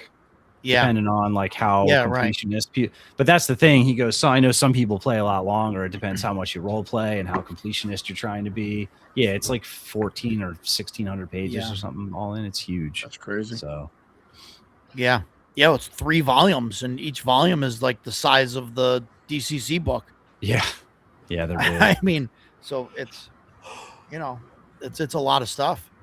It's really cool though. I mean, it's a whole developed world and everything, and she can go and go anywhere and start doing stuff. I thought it was cool just to see how he kind of took that one piece out of it and created a pretty fun like 3-hour adventure out of just taking this one location, this kind of infiltration location out of this giant thing, and you would have had no idea that that's what he did.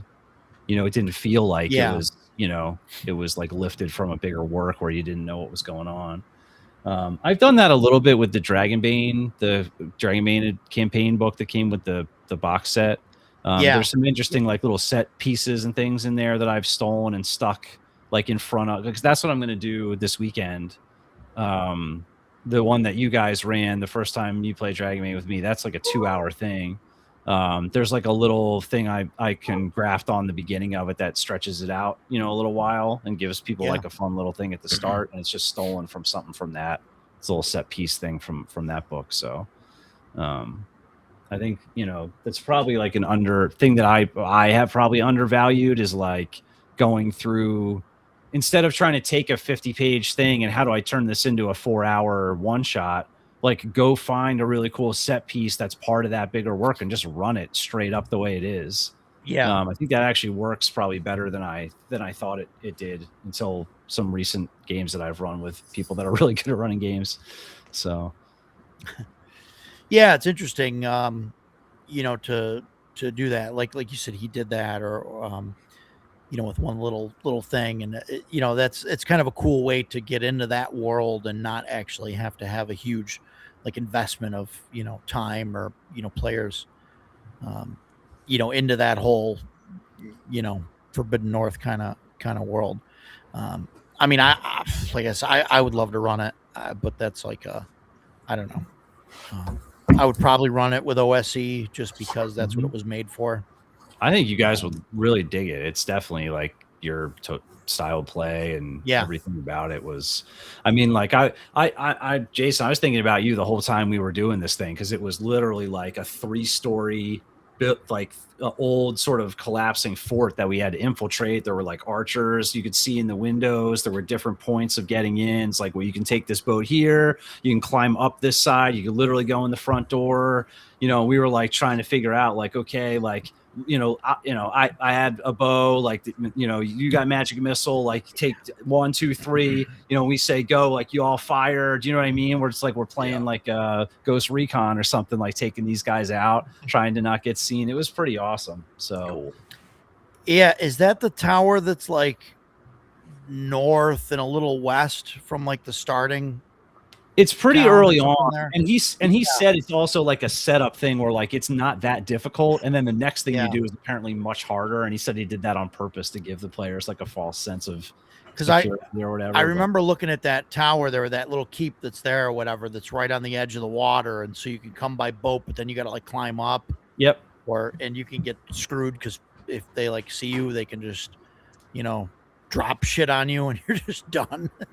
But, yeah, there's like an open courtyard. There were archers, people ran out, they like poured out of the bottom of this one tower into the courtyard and stuff, but they were all grouped together, so we put them all to sleep, you know what I mean, like that kind of stuff. But yeah, I mean, it was fun. But that whole hex map and everything, the way he has it set up, just feels like we talked about this before. It feels like an Elder Scrolls thing to me. It's like, here's this giant hex map with a bunch of key locations and a whole bunch of random generation, and you're just going through it and finding all the cool stuff that you find and like gearing up and leveling up along the way.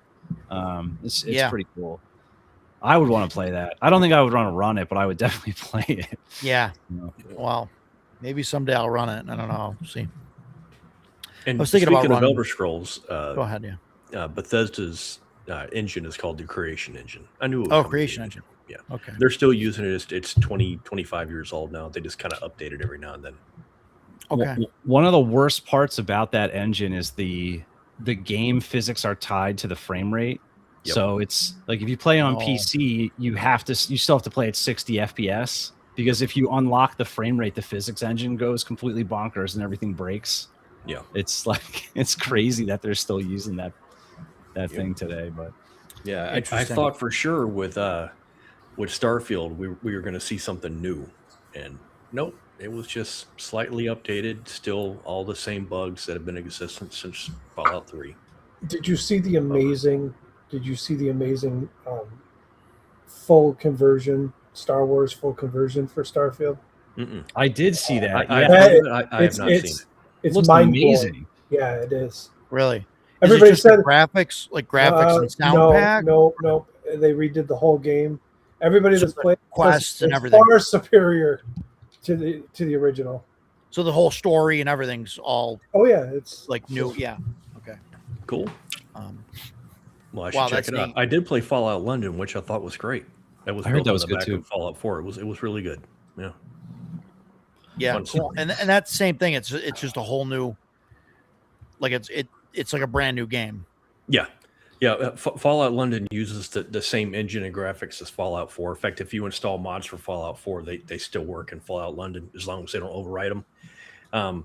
So the same stuff, but it takes place in London versus different spots around the U.S. Very cool story though. Thoroughly enjoyable. It's honestly almost painfully frustrating to me that these people can independently make these things that are that good, and then Bethesda can only just remake the same game every 4 years and somehow break it every time they remake it. Yeah. Like, what are you doing, guys? Or rely on modders to fix their bugs. I will never understand that. Yeah. Yeah, it's interesting to see what the populace or whatever, the players and stuff, the modders you come up with, and see. I mean, obviously, like with the Star Wars thing, or like Fallout London. I know you and Ethan were talking about that. Mm-hmm.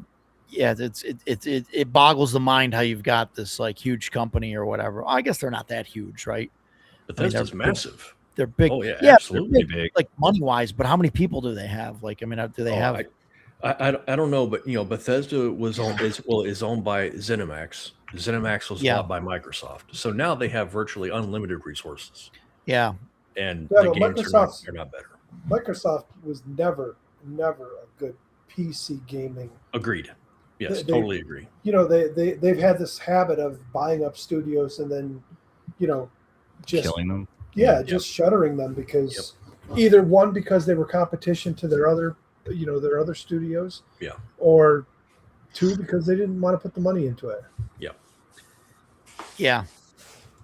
Yeah. I don't know. What was that? What was that RPG that they did? Microsoft Studios or whatever back in the day. Fable? No. It was That was Lion's Head. Well, that was owned by Microsoft. It was Lion's Head. It was like Dragon Age. Was it? No, it wasn't Dragon Age. Dragon Age Origins was great. Yeah, but that wasn't that's BioWare? EA. That's EA BioWare. Yeah. I thought that was Dragon. So I forget. I don't know. Are you talking about a tabletop RPG or no? For it was Dragon Dogma. It was for the PC, I think. It was Capcom. Mm-hmm. You know, I cringe every time you mention like EA, Activision, Microsoft, because that's all they do is ruin studios. Absolutely. Because Blizzard was amazing before Activision. Yeah. You know, even the Call of Duty when it was Infinity Ward, you know, they were pretty innovative with like Call of Duty 4 when it first came out. The original 4, not the rename. You know, they used the same 2, name 3, and twice. 4 were all good. Yeah, they were great games, and then, you know, once Activision bought them, then it turned into the yearly cycle of, hey, we're gonna have a different studio make a different game, but they're all the same. Amazon Studios, the same thing. Anything they touch, they kill.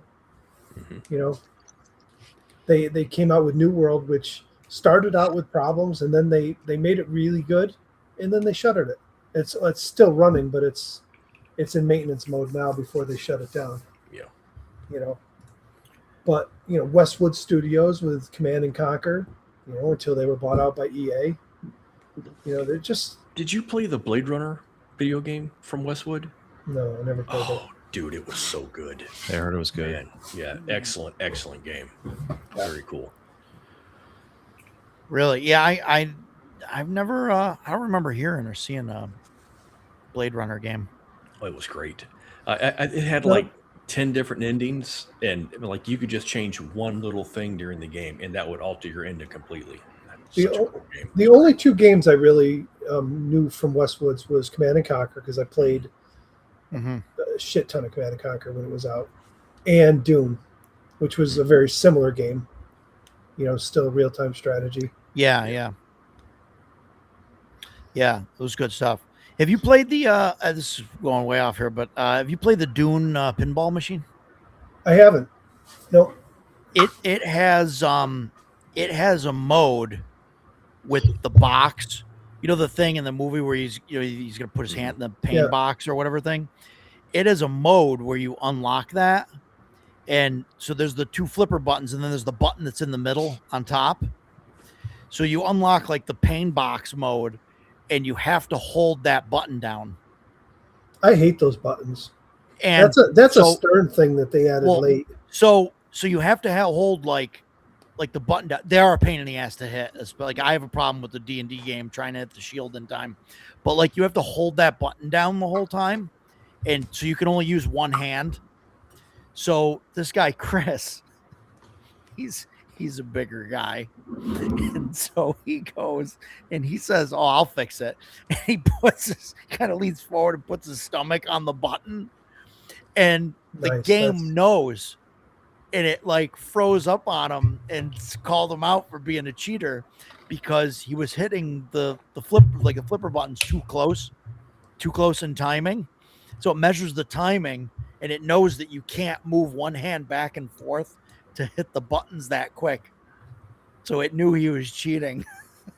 It's crazy. But yeah, it's so hard because you got to hold that, and then you got to have one hand back and forth. So I've been so far removed from it. Is Dune a Stern game, or is that one of the other manufacturers. Because I'm not. I think it's a Stern game just because it's got that button in the middle. yeah, I mean, but I'm not 100% sure. Jersey Jack makes great games, but they're more expensive than Stern. You got really, yeah, you got a lot now. I mean, yeah, I'm not really up on, I used to be. I've been out of it now I've been out of it for probably 10 years now. I'm down to a single pinball machine. I've sold all my other ones off, but now I'm back in the collecting phase. Yeah. No, I mean they're fun. Like I like it, but I wouldn't want to own one. But here's the thing: when I had, even though I technically do, I had Star Trek: The Next Generation. I had Jurassic Park. I've had Ghostbusters. I've had The Walking Dead. Ghostbusters was a $5,500 machine. Walking Dead was $6,000. The thing was, when my kids were little, it was easy to sell one of those to pay off things. Like I sold Walking Dead and paid off my truck. So I went through that whole phase as my kids were young of liquidating stuff to use it for other things. Now that they're up and out in college and I have more money than I ever had before, I'm not. Yeah, it's weird because I'm not going to work, so I'm not getting the paycheck anymore. But between my pension and the business, I make more because I'm not driving. I'm not going, I'm not making lunches to bring to work every day. I'm not spending at work. So, yeah, I'm starting to look at collecting again. I have a buddy of mine for the Buffalo guys. He actually runs Buffalo Pinball, Kevin Manning. I've been friends with him forever. He's one of the guys that started Buffalo Pinball. He's selling his Dungeons and Dragons one for $6,000, and we were talking the other day. And he asked me about it, and I said, "No, I'm out of the market right now. Not ready to drop $6,000 on one." And he comes back, "Well, would 5,800 entice you?" Wow. I'm like, Jeez. No. If I'm not in at 6, I'm not at a 58 right now. Yeah. But yeah, that's like a little much. They're expensive. They are. I got the one that I got from Kickstarter there. It's like it's a half, so it's like 3/4 size. Oh. It's an Alice in Wonderland one. Okay. And it's kind of cool. I mean, I like it. I dig it. They're making a Teenage Mutant Ninja Turtles one next because this one did well. So it's kind of cool. But the wife said she'll kill me if I get it. So who's it from? It's Wonderland Amusements. It was founded or whatever by some of the guys that left the arcade, the one up arcade company there. Yeah. So I don't know. Their assets got bought out by somebody else, and I see there's another company already producing stuff. So yeah. Arcade One Up is gone, but somebody. I'm sure it'll just be more of the same. Oh, sure. I was never a fan of them because they're the absolute biggest piles of junk. I mean, listen, if you just want to get in and play a bunch of arcade games, you can buy one of them that's got 10, 20 games on it, and it is what it is. But they're like real small, like they're awkward for adults because they're that small. Yeah, and they're just made out of real junk particle board, and the controls, the buttons, the joysticks are just really junk stuff.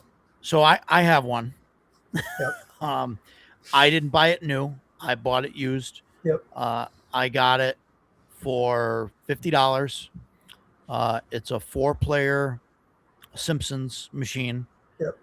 It also runs both of the Teenage Mutant Ninja Turtle games, which is what I really wanted it for. So it's 4-player.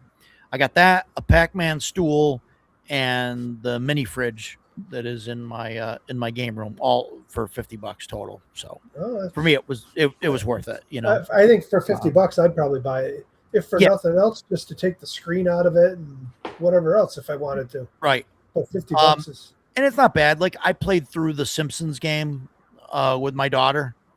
Like, does it have plexi on the control panel protecting it? Yeah, I think so. Because the original ones didn't. And man, those things that whatever they used on the control panel, Yeah, we'll just, A month later, it'd wear right off, and Yeah. the graphics were gone. I'll It looked look horrible. again and see, but I played through it. Chloe and I, through the Simpsons game, and it was fun. It was Yeah. cool just to play a beat 'em up, game. Like I couldn't see like getting actually 4 people in there. Yeah. Like I mean, the arcade was hard enough, right? With the 2 people on the wings, were like kind of standing perpendicular to the screen anyway.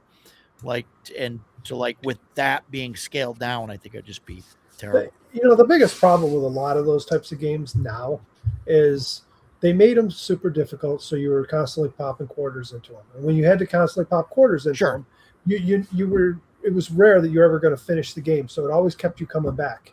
As Yeah, soon as you get it right. at home and it's on free play, Right. that's gone. You finish the game and it's it. Yeah. Yeah. Yeah.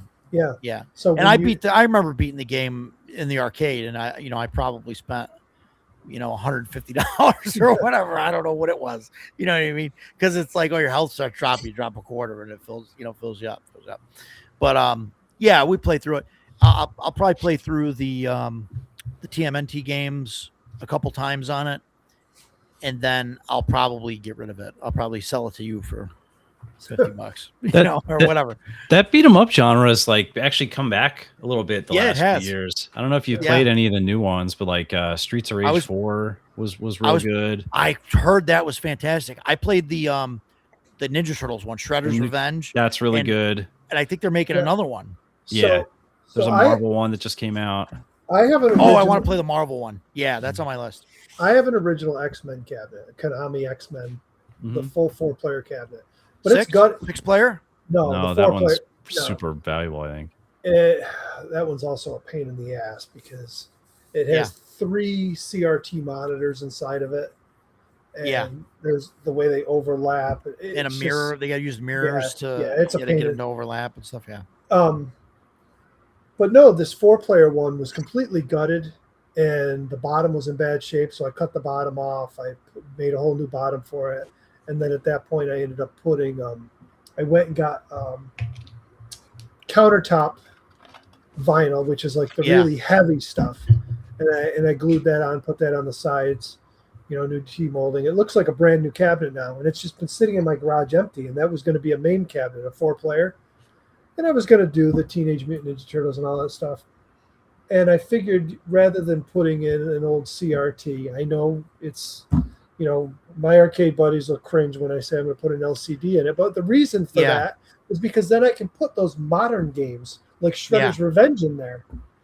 Right. And Yeah, now it you don't gives have to worry about, this needs to be on 3 different screens. One of them needs to broadcast backwards because you're going to mirror it over the thing. Yeah, it's made specifically for those games. Yeah.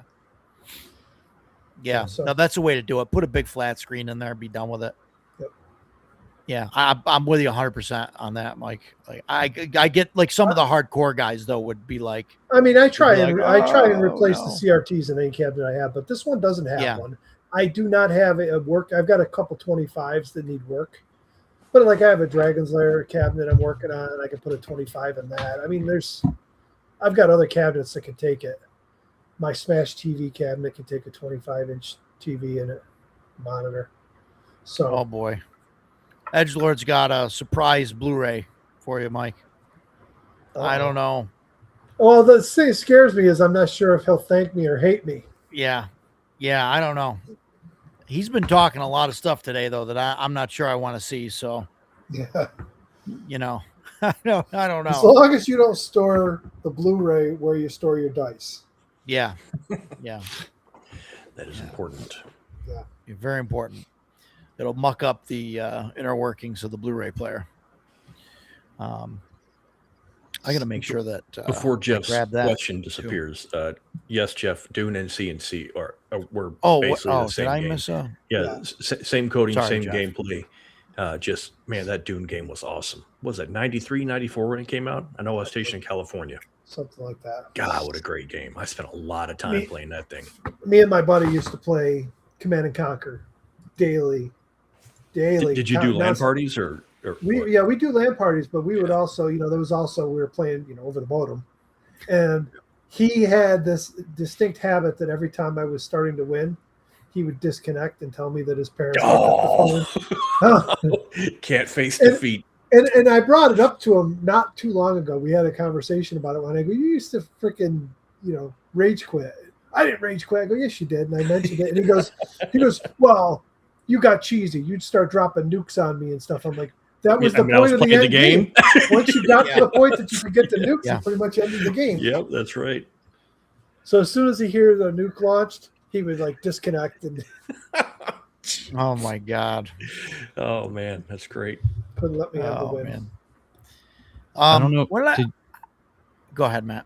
I don't know if you talked about it at the beginning, but for people who like to stretch their dollar on the PDF side, like Humble Bundles out of control this week. They've got 4 crazy RPG bundles. There's a DCC one. DCC one. Yeah, that looks huge. And there's I did not like I saw the Free Cyberpunk. League one. There's a Cyberpunk one that I thought There's a Cyberpunk one that's like the core rules, the Edge Runner kit, a couple of the other books, and then a whole bunch of VTT stuff for Roll20. Yeah, it's mostly and VTT Demiplane. stuff. There's like 3 books in there. I think 3 or 4. It's the core rules, the Edge Runner thing, and then whatever the 2 or 3 main supplements are, and then it's lots of VTT stuff. So it's maps and sound effects and stuff. I mean, $30 isn't that bad for that, especially if you were going to try to run it online. The DCC one is insane how much value you get, and there's a physical one where you get some modules too. But if you don't get the physical modules, it's $18 for 105 things. Wow. And it's like the core rules and like just a ton of, it's like MCC, XCC, DCC core rules, and then just a bajillion adventures. Yeah, that's the one. $18. Yeah, PDM has something to do with. Professor DM, yeah. And then there's also, they brought back the old Free League one that they've run before. But for people who don't have it, it's $25 for 29 Free League things. A bunch of Forbidden Lands, Twilight 2000, Vaesen, Mutant Year Zero, Symbaroum, Dragonbane, Electric State. Really good. Obviously, big fans of Free League. Less than $1 a book is ridiculous. Yeah. Then they have the sequel to this Roll Big or Go Home, which is going to have a lot of stuff you don't care about, but it's $40 for 54 things, and it's just this random mix of the core rules for like a million different things. So it's got like One Ring, Wrath and Glory, Pirate Borg, Star Trek Adventures, Swords of the Serpentine, G.I. Joe, Outgunned, Coriolis, Octung Cthulhu, Transformers, Household, Into the Assassin Citadel, Blade Runner, a lot of cool stuff. Memento Mori, Into the Weird and Wild. Okay, yeah. It's like, not everything in here. It's got My Little Pony, so Jason's probably jazzed up about that. Well, there you go. Power But Rangers. for $40, I mean, that's, a little bit of overlap with the Free League one, a little bit, but a lot of good stuff in there. So a lot of good options. This week on the PDF side. And that's the Roll Big or Go Home. Yep. I'm gonna have to look at that one. I didn't see that one. The Roll Big or Go Home. The DCC stuff I looked at, but I have a lot of that stuff. So, and most of these, I don't know about all of them. I know the Go Big or Roll Big or Go Home and the Free League one both redeem out through Drive-Thru RPG. So for people who like to have their stuff, on one storefront or whatever, they're not just random PDFs. They'll redeem there, which is, I like that. yeah, So, that's anyway. because then they're all in one place. The other thing, I know we got a couple of people here that are Delta Green fans. I rewatched True Detective season 1. You guys remember True Detective? Yeah. So when that came out, I was not that familiar with The King in Yellow. Oh, it's big in that show. Oh, that's what the whole first season's about. Yeah. So now that I actually have read it, and because when I got into Impossible Landscapes, I was like, all right, there's enough. There was like a moment there where The King in Yellow was like blowing up all over the place. There was a Pathfinder thing based on it. There's like, it was everywhere. So I read that. So going back and rewatching that, as like someone who now kind of knows that and is into Delta Green, like that show feels like a Delta Green like thing. Yeah. It's really like if you ever want to get in the mood for like what's it like to play Delta Green, like that first season of True Detective, I think is a pretty good example of what that's going to be like. Did you see the most recent season of True Detective? No, I heard it was good though. That one was good, and that one Yeah. I would say that one could also be a Delta Green thing, and it's got a tie-in because they actually reference Russ Wheeler. It's related to somebody in this show, so Nice. I don't know if they're going to try and tie more in with the next season or what, but Yeah, it's cool to watch that show. We've talked about Delta Green and those home scenes. Like you really get that in True Detective. It's like going and it does this thing that a lot of Delta Green things do, where there's a time jump. Like that's one of their favorite things to do in those Delta Green things is time jump. So it's got that time jump, and you can see like how the one dude's life has completely fallen apart, and sort of what's happened to the other one's marriage as they've sort of had to like deal with the repercussions of the stuff that they've seen. You know, it's pretty cool. So yeah. That's a great show. The only season Yeah, I it's wasn't good. a huge fan of was season 2. 2 was unwatchable, and It was weird. It was like a totally different show. Yeah, I And mean, I that's, think having Vince Vaughn as the main character was probably not a wise choice. But So it changes season to season. yeah, it's Yeah, like it's Fargo or some of those other shows. Like each season Okay. is a brand new cast, or like Yeah. the White Lotus or whatever. It's like an ensemble. Yeah. They rotate it every year, and I think there's tie-ins and like threads that Mhm. sort of pull, but they're different. You don't need to watch one to watch the next one. It's like American Horror Story. Mm-hmm. Yeah, but yeah. the problem with American Horror Story was I felt it just got worse and worse as seasons went on, and they were, I don't know. I don't know. only watched a few of the seasons. Yeah, the first few seasons were really good, but then it just started getting weird, and I started moving away from it. The second season, this wasn't good. Both the third and the fourth seasons I liked. Yeah, the one had Jodie Foster in it. I don't Yeah, know if that that was- was 4 or 5. but That was the fourth season. Oh, really? yeah, Wow. I heard that was good too. Yeah, fourth season had Jodie Foster, and third season, In True Detective? Is that what we're talking about? yeah, third season takes place in the Ozarks over 3 time periods. It's Arkansas State Police detectives, and it's about missing children. But of course, there's like all the True Detective stuff. There's a element of supernatural that goes with it too. Yeah. Yeah, interesting. I'm gonna have to check that out. Yeah, I'll have to do that True too. I Detective. watched I don't know why I didn't that get into it. one about the King in Yellow, but I haven't watched any of the other ones. It's funny. I'm looking at the Wikipedia, and it says there's a 5th season in development, with Lopez returning as the showrunner, which I'm not sure which one he did. But it's reported that Nicolas Cage is going to star. I don't know if I like that or not. Yeah. I Wow. heard that Spider Noir show is supposed to be exceptionally very good. It's Yeah. very good. I gotta I watch watched- that. Yeah. I Oh, watched you some watched of it. it, Isn't bad. Jason? It's good. You Yeah, I watched I it, watched some Jason? of it. It's good. Yeah, Let me like it. let me ask you guys this then. Sure. Did you watch it in black and white or color? Black and white. Black and white. Is that the better way to watch it? I wouldn't know. I didn't watch it in color. I mean, I assume it is. I will. I I would will assume so say too, but- my son watched. So he started watching it before I did, and he watched it in color. And then when I started watching it with him, we started watching it together. We started it over, and I said, "Well, we got to watch this in black and white. What are you talking about?"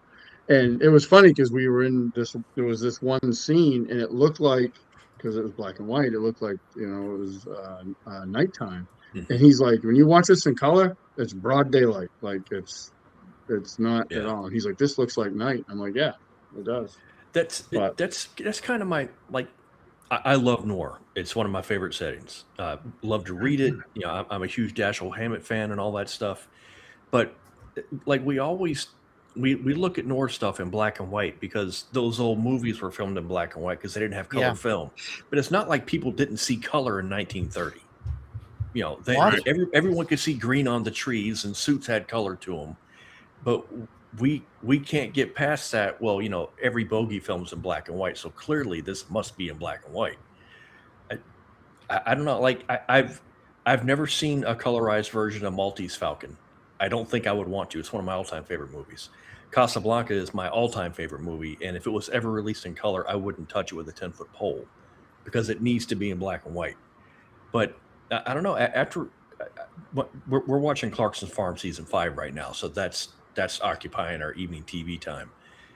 Once we're finished with that, I may go back to Spider Noir and watch it in color and see which I like better. I don't know.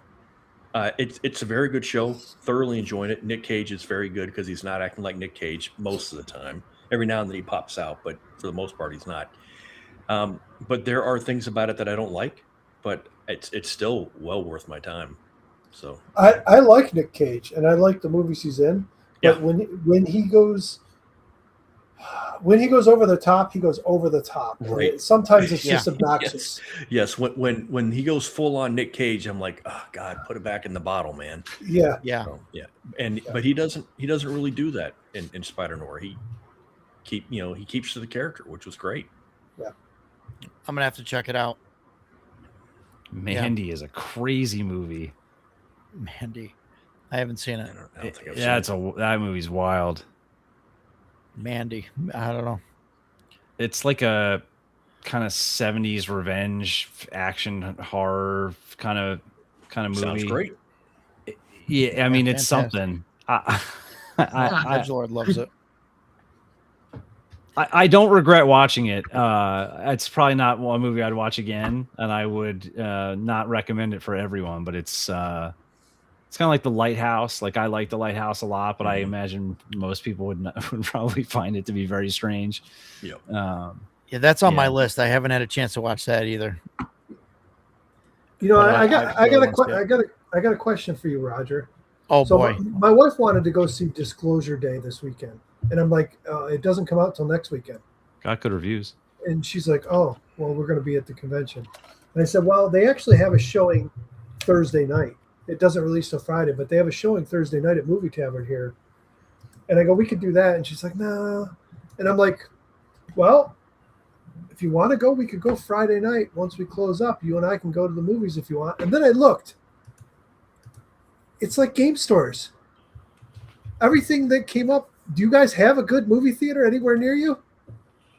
Yeah, we got the Hoyt. I think it's not Hoyt's. It's the Marquee. Where? When I looked at the marquee, it didn't look like it had shit. No, it's like 10 minutes from the hotel. Marquee Cinemas. I've got Marquee it right here. Cinema, right? yeah. Yeah, it's right in here. I looked. Yeah, they got a lot of stuff. They got like 10 theaters, I think, there. Yeah, but they don't have. There's no showings of anything on Friday night. It's like totally blacked out. Like That's like when you look at strange. now playing. There's Tuesday the 9th, Wednesday the 10th, Thursday the 11th, and then Friday the 12th is grayed out. And then there's Really? Saturday and what? Sunday's grayed The out. future's uncertain. Who can? Yeah, the future.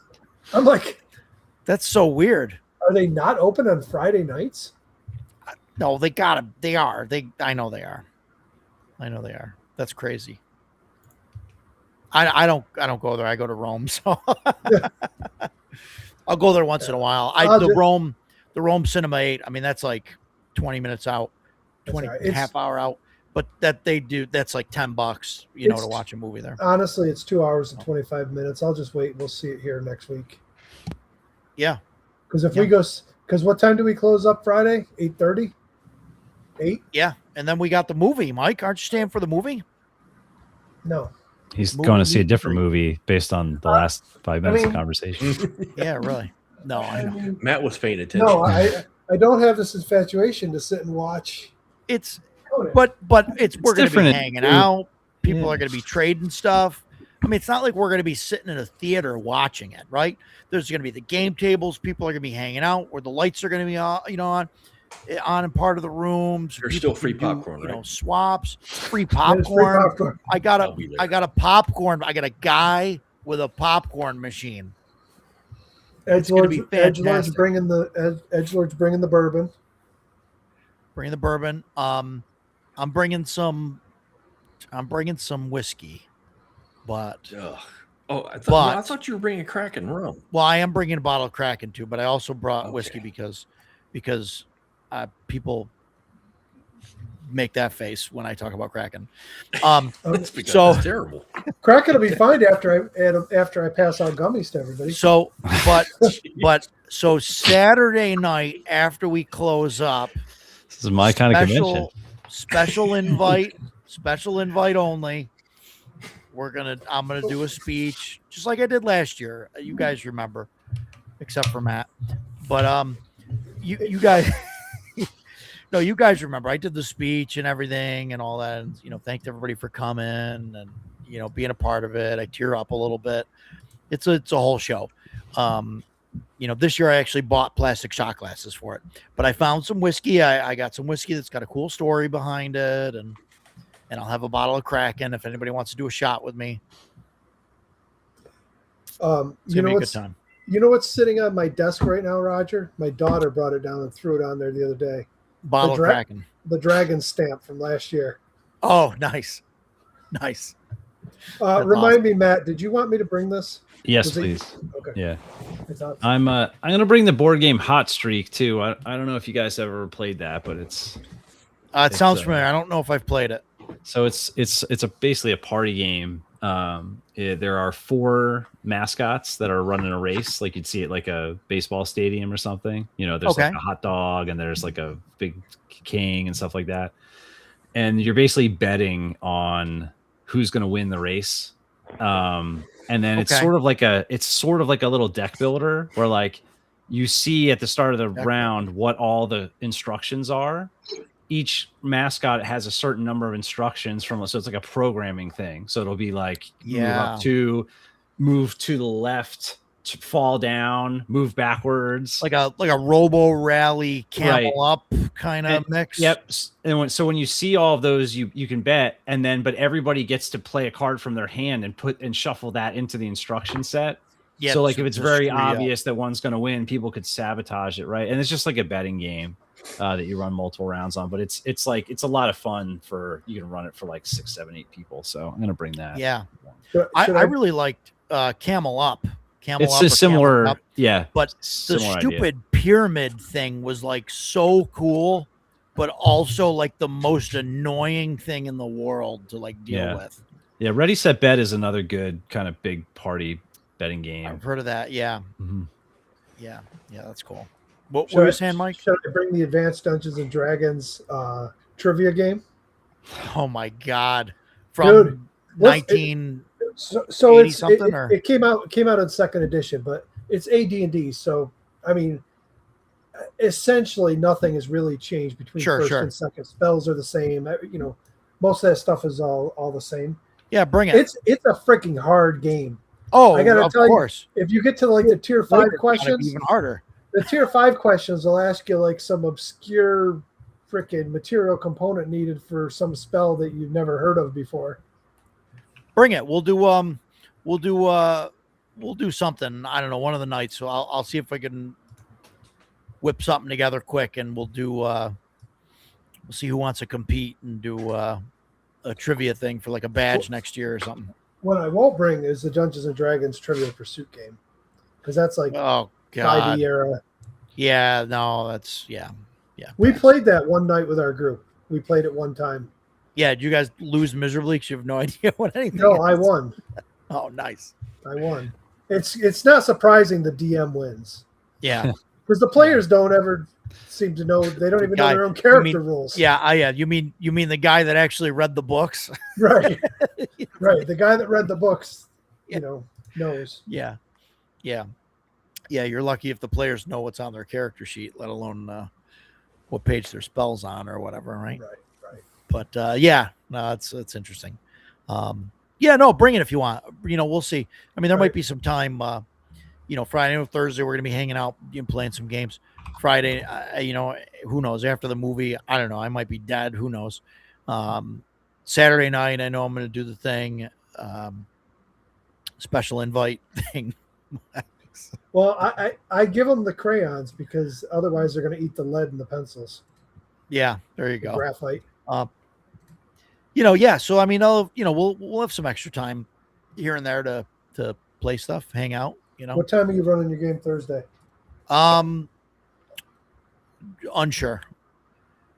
Definitely Friday night after everything's set up, I thought you were running a Thursday night.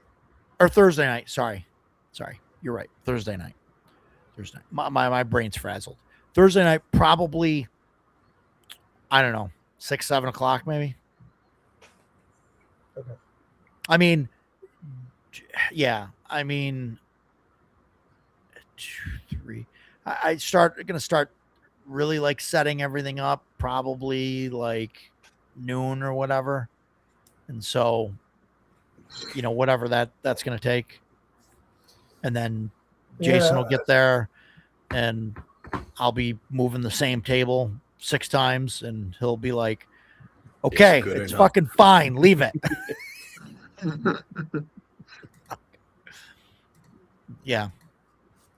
Because I'll have to visualize, a fat guy with a backpack maneuvering around everything, and I will stand. I don't know why you're laughing. This is convention planning 101. All right. We're not all in great shape, okay? Listen, when they try and figure out the table spacing, Jason stands back and watches, and Roger puts on the backpack. Yeah, yes. And I walk by. Dude, I was doing that. Yep. Lord, Jason, sit in this chair. Let me see if I can squeeze past you. Dude, Mike, you are spot on. I was literally telling people, all right, sit here comfortably, and you sit here comfortably, and I'm going to try and walk by, and then I would move let's move this table 6 inches that way, and then this one that, I'm not even, I was driving those guys nuts. And, God bless Jason. He was really I think half of it was just okay, let's just do this for Roger.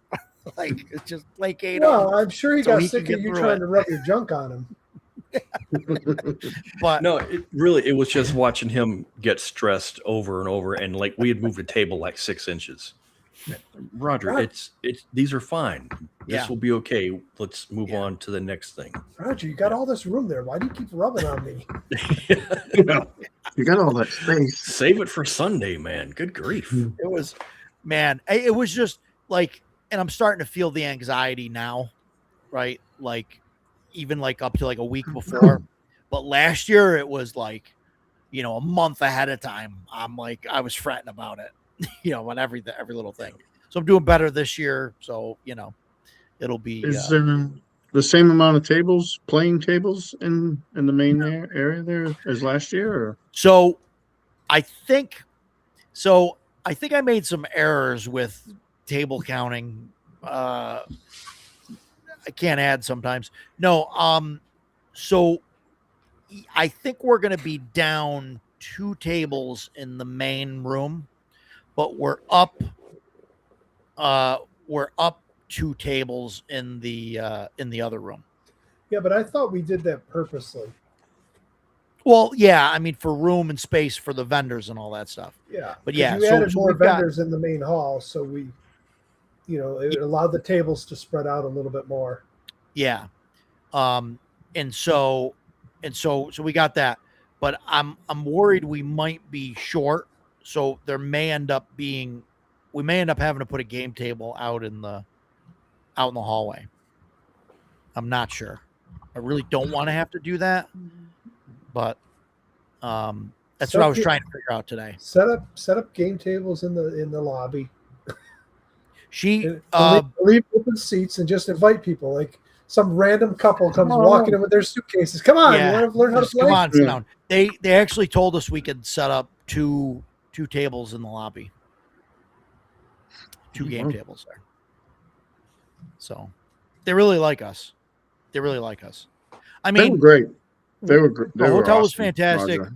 Yeah. We sold a bunch of rooms for them. George, Get your food. I don't know if I should even say this. George didn't get on the hotel deal. I think they were able to do it for him afterwards, but he like overpaid for his room because he didn't get the. And then this year he made sure he got the deal.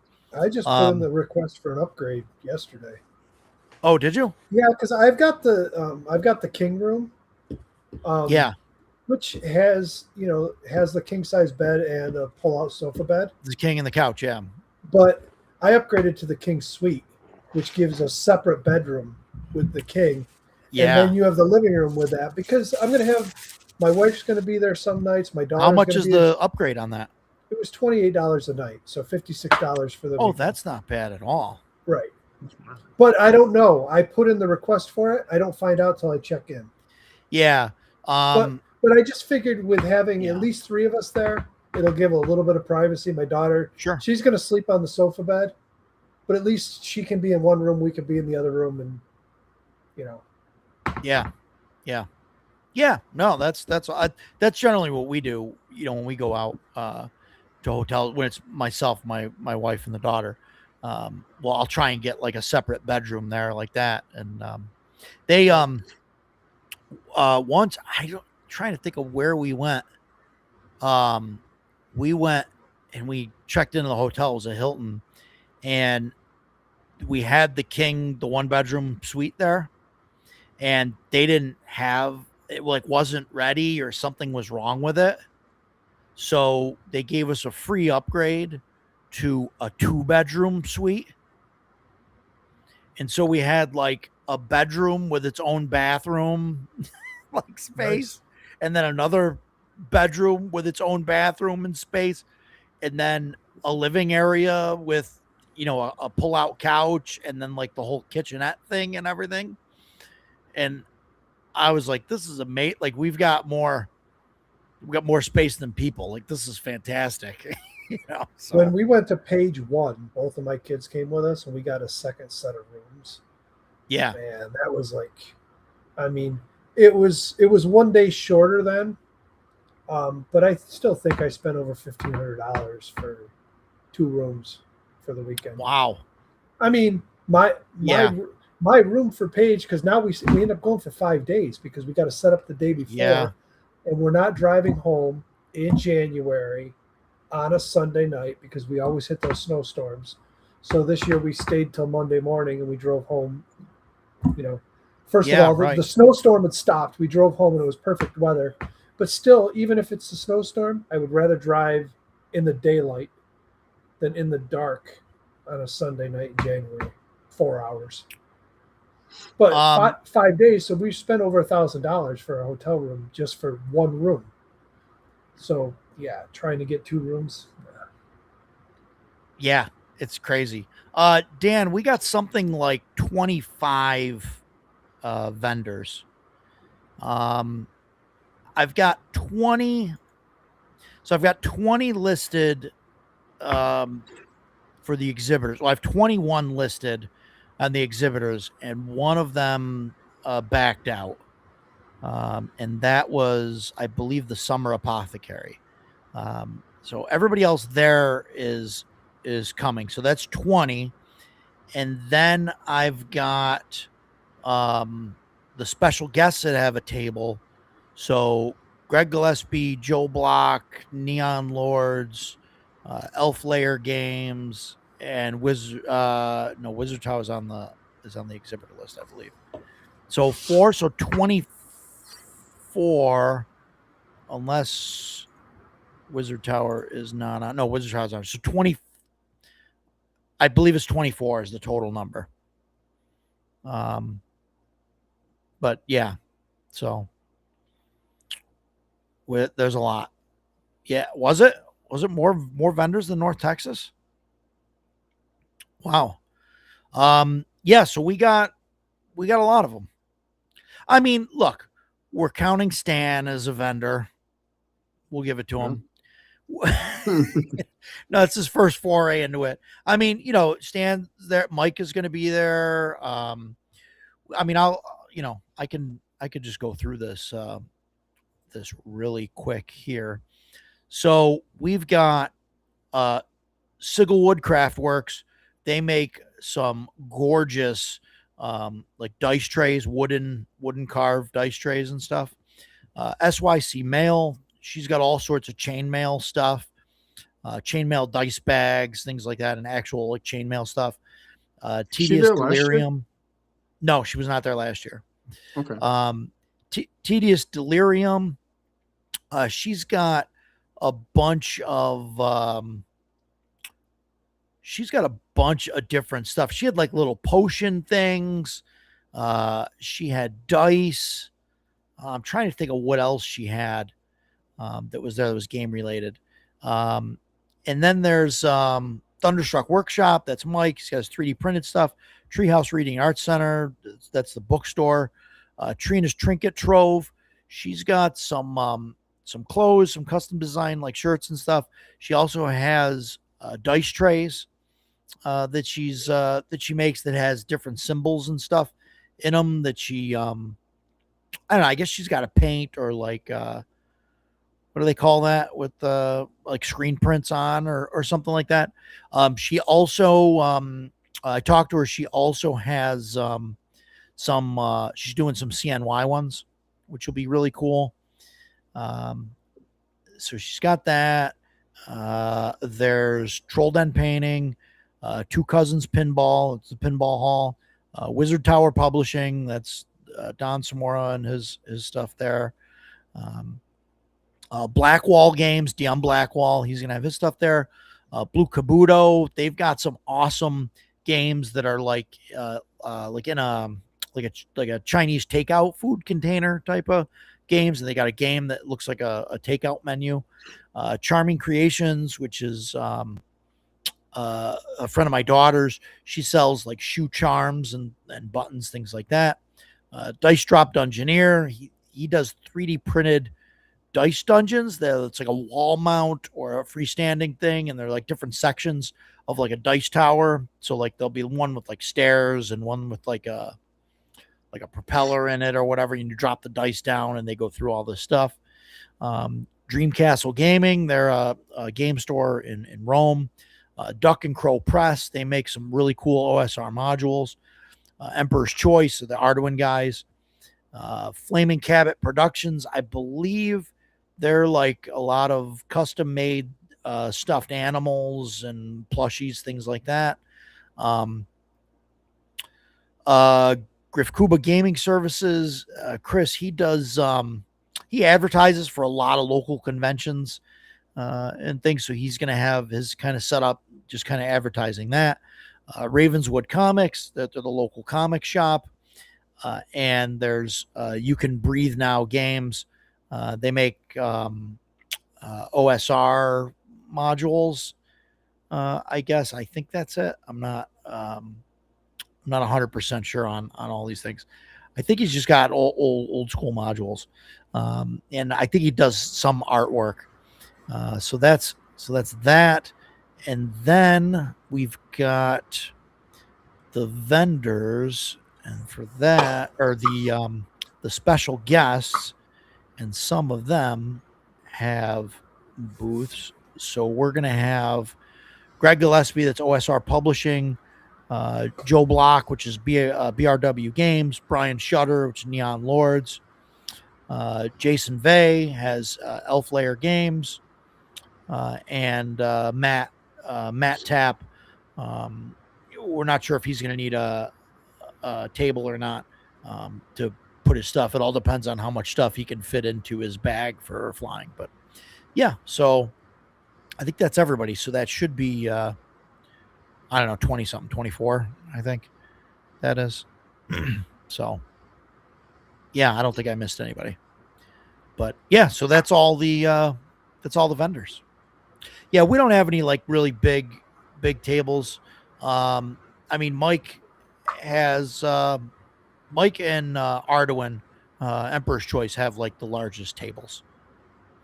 That's really it. Everybody else has just like a single table for the most part, one or two tables. So, yeah, good times. Yeah, Pace Center loves his big tables. They do. You know, it's weird. They have like a huge amount of space, but like they only use like the perimeter Yes. tables, and it seems like everything is like super spaced. Like they could fit all that stuff on like 2 tables. I think. I just got to imagine that Ron, because I know he's friends with Ron, he must be giving him a hell of a deal on that. Oh, space, sure. Because it's basically the equivalent of 4 booths. Yeah. Thank you, Agile. And while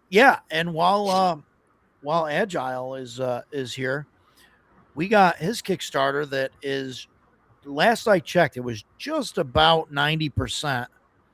I think 90% is like 28, and they're at like 26, 26.8. But that is the Wondrous and Dangerous Consortiums and Zendria World Lore Book. So get on that if you haven't already. So even if it's just to support Agile, he deserves it. He gives the OSR community a lot of love, and I think we owe it to him. He donated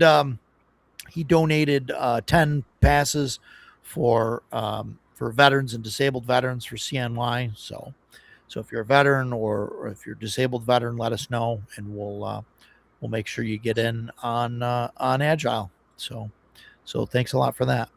Yeah, 26.8 of 32K. So getting there. And there's a couple weeks left. Yeah, 15 days to go. So cool. Yeah, Agile, no problem. You like I said, you give a lot to the community, so I mean those are definitely the people that I want to see succeed, right? Is the people that give into the community, So absolutely, yeah. So check that out, definitely. Yeah, so we got, like I said, so I think that's like 24, 25 vendors in total, which is probably about where we're going to cap it. I think next year I might cap it at, I don't know, probably 20 vendors, and then I'll reserve 5 for like special guests. Just as like I don't think that we I think the gaming to me is more important, to have more space for gaming, and less of the vendor stuff. I mean, it's a smaller convention. I mean, I don't think we need all that. I mean, how do you guys feel about that? I mean, we collectively go to a lot of different small conventions. I mean, Mike, mostly you're a vendor. I think at these conventions. Not mostly. But, well, no, I guess that's right. You only go to a couple really for vending. So what do you guys think about like the number of vendors? Like how many should we have? Is 20 something too much, or? I thought there was. I thought the number was good last year. Like there was a lot of different stuff to look at. We got double that this year. So yeah, perfect. I think it's too many, but we'll see. Yeah. I'm glad that vendors want to come. I'm very happy about that. I want everyone to support small cons, especially this one. But you start getting too many to me, and it starts to get watered down. You get a lot of junk vendors, and some people are going to be insulted by me saying that. I can't care about that. I like what I like, and I don't like what I don't like. And you and I have discussed this at length on our drives to and from these cons. Yeah. I think it was either Mac or it was either Mike or Ducato. I don't remember which. But we were specifically talking about the stuff that we don't like, and like the 3D printed segmented snakes that everybody was selling. Yeah. And then nobody was selling them because everybody had them on the table. How many of those do we need? How many vendors selling chainmail dice bags do we need? Now, I'm using that as an example because I heard you say it. If there's one vendor selling chainmail dice bags, I'm all for it. But if there's a vendor selling specifically chainmail stuff, and then there's Bob the I sell everything, and now he's stealing Yeah. from the chainmail vendor. It starts getting. I just, but Yeah. you know, so it not having not been there, we'll see this weekend. Right now, I think Sure. it's too many. We'll see. It is. You know, I want all of our vendors to do well. Last year, Yeah, Mike absolutely. came and planned on being there one day. He did so well, he stayed for both days. Awesome. I want that to happen again this year. I want Mike to walk out of the con with a fat stack of cash in his pocket. And I So do want I. that. I want that. No, So do I. That would be I- great. I don't want him to walk out with a fat stack of cash. I want him to make a fat stack of cash, but I want him to reinvest in all the other vendors. Oh, there's already some stuff I'll be buying, I'm sure. But Yeah, I think aside- as long as there's not a lot of duplication and Right. stuff that's like outside of the gaming sphere, like Jason's saying, I don't give a crap about, you know, So, candles how or many whatever. how you many know, soap and silly- candle vendors should we have?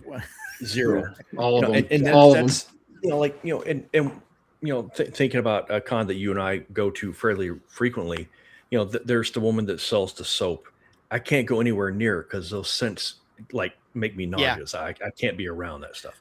You know, Well, and then on the other side of the room, there's the morbidly obese woman selling cupcakes, and I'm just like, okay, seeing you makes me not want to buy cupcakes because I'm like, okay, I'm sucking down a fat pill, but that's just me. You know, I know for a fact you like those cupcakes. She mean, sells out. She sells I out like- every year. I know that came out, but that's not what I'm saying. She sells out every single con, so she's clearly selling something that people want. It's just not something that I want. There was Yes, I was calling Roger a fat bastard.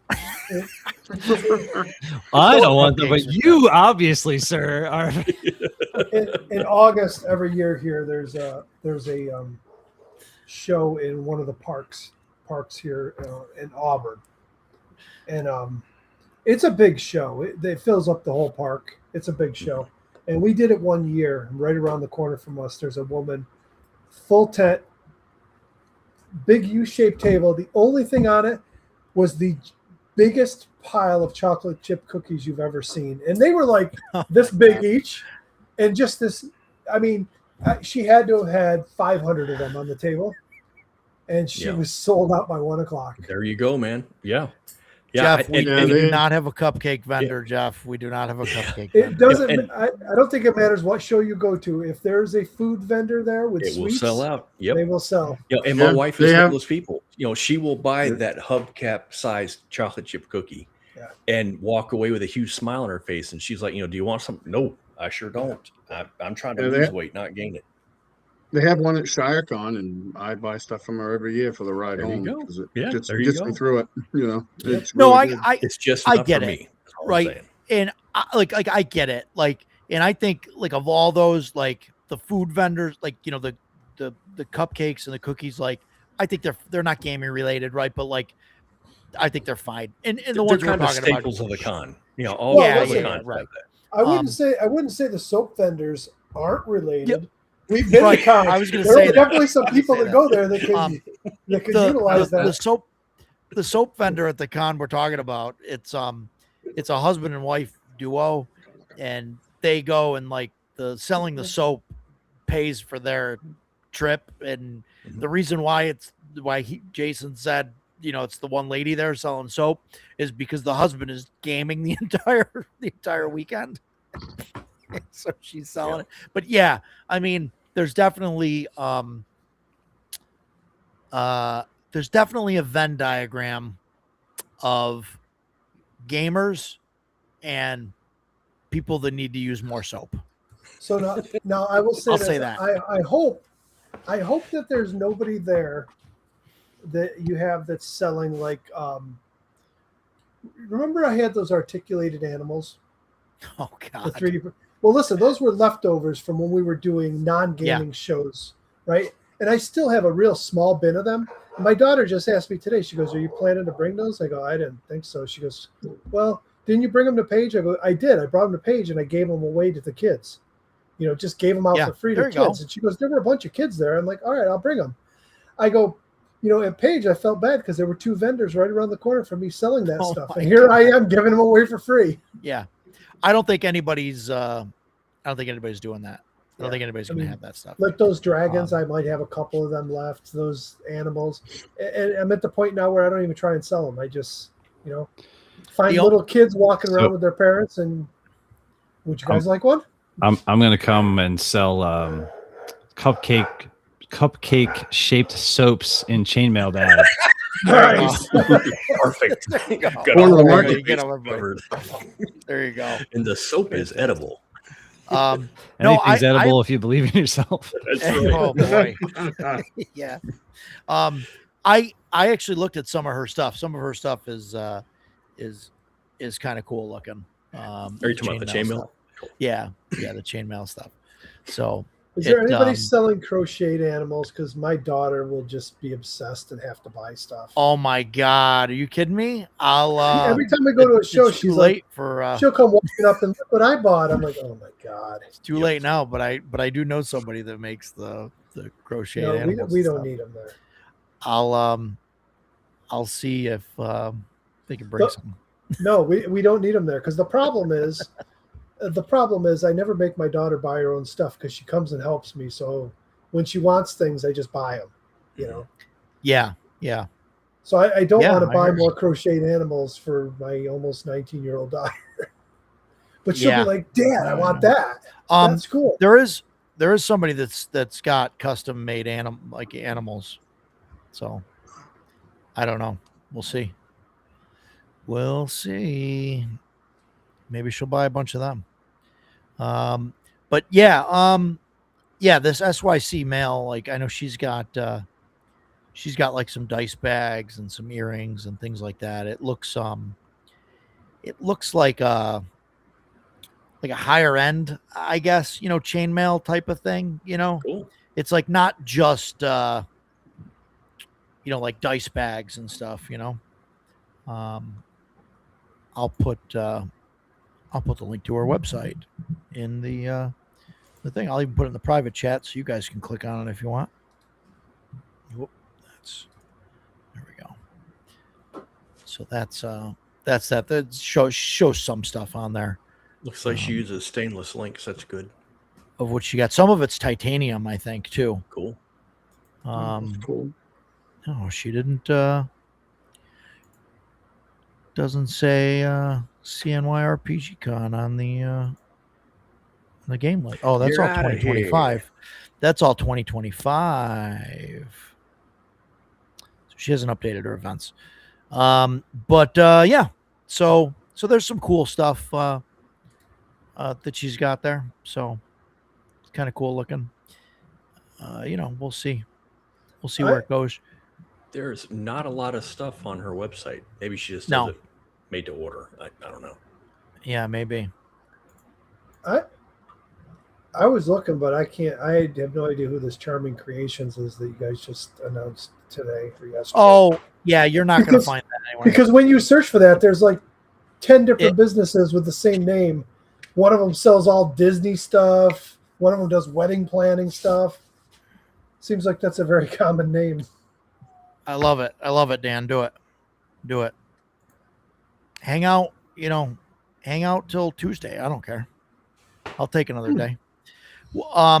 Charming Creations is basically one of my daughter's friends. It's one of the other kids in the homeschool group, Elena, and she so her mother runs like a couple times a year. She'll do like those huge like garage sale things that you see in the mall, like where Okay. people bring in their stuff and they have like other vendors and some craft people or some garage sale stuff, or there's I'm minimizing it, but you know what I mean, where they'll take over one of the anchor stores in the mall and have a bunch of vendors and a huge sale.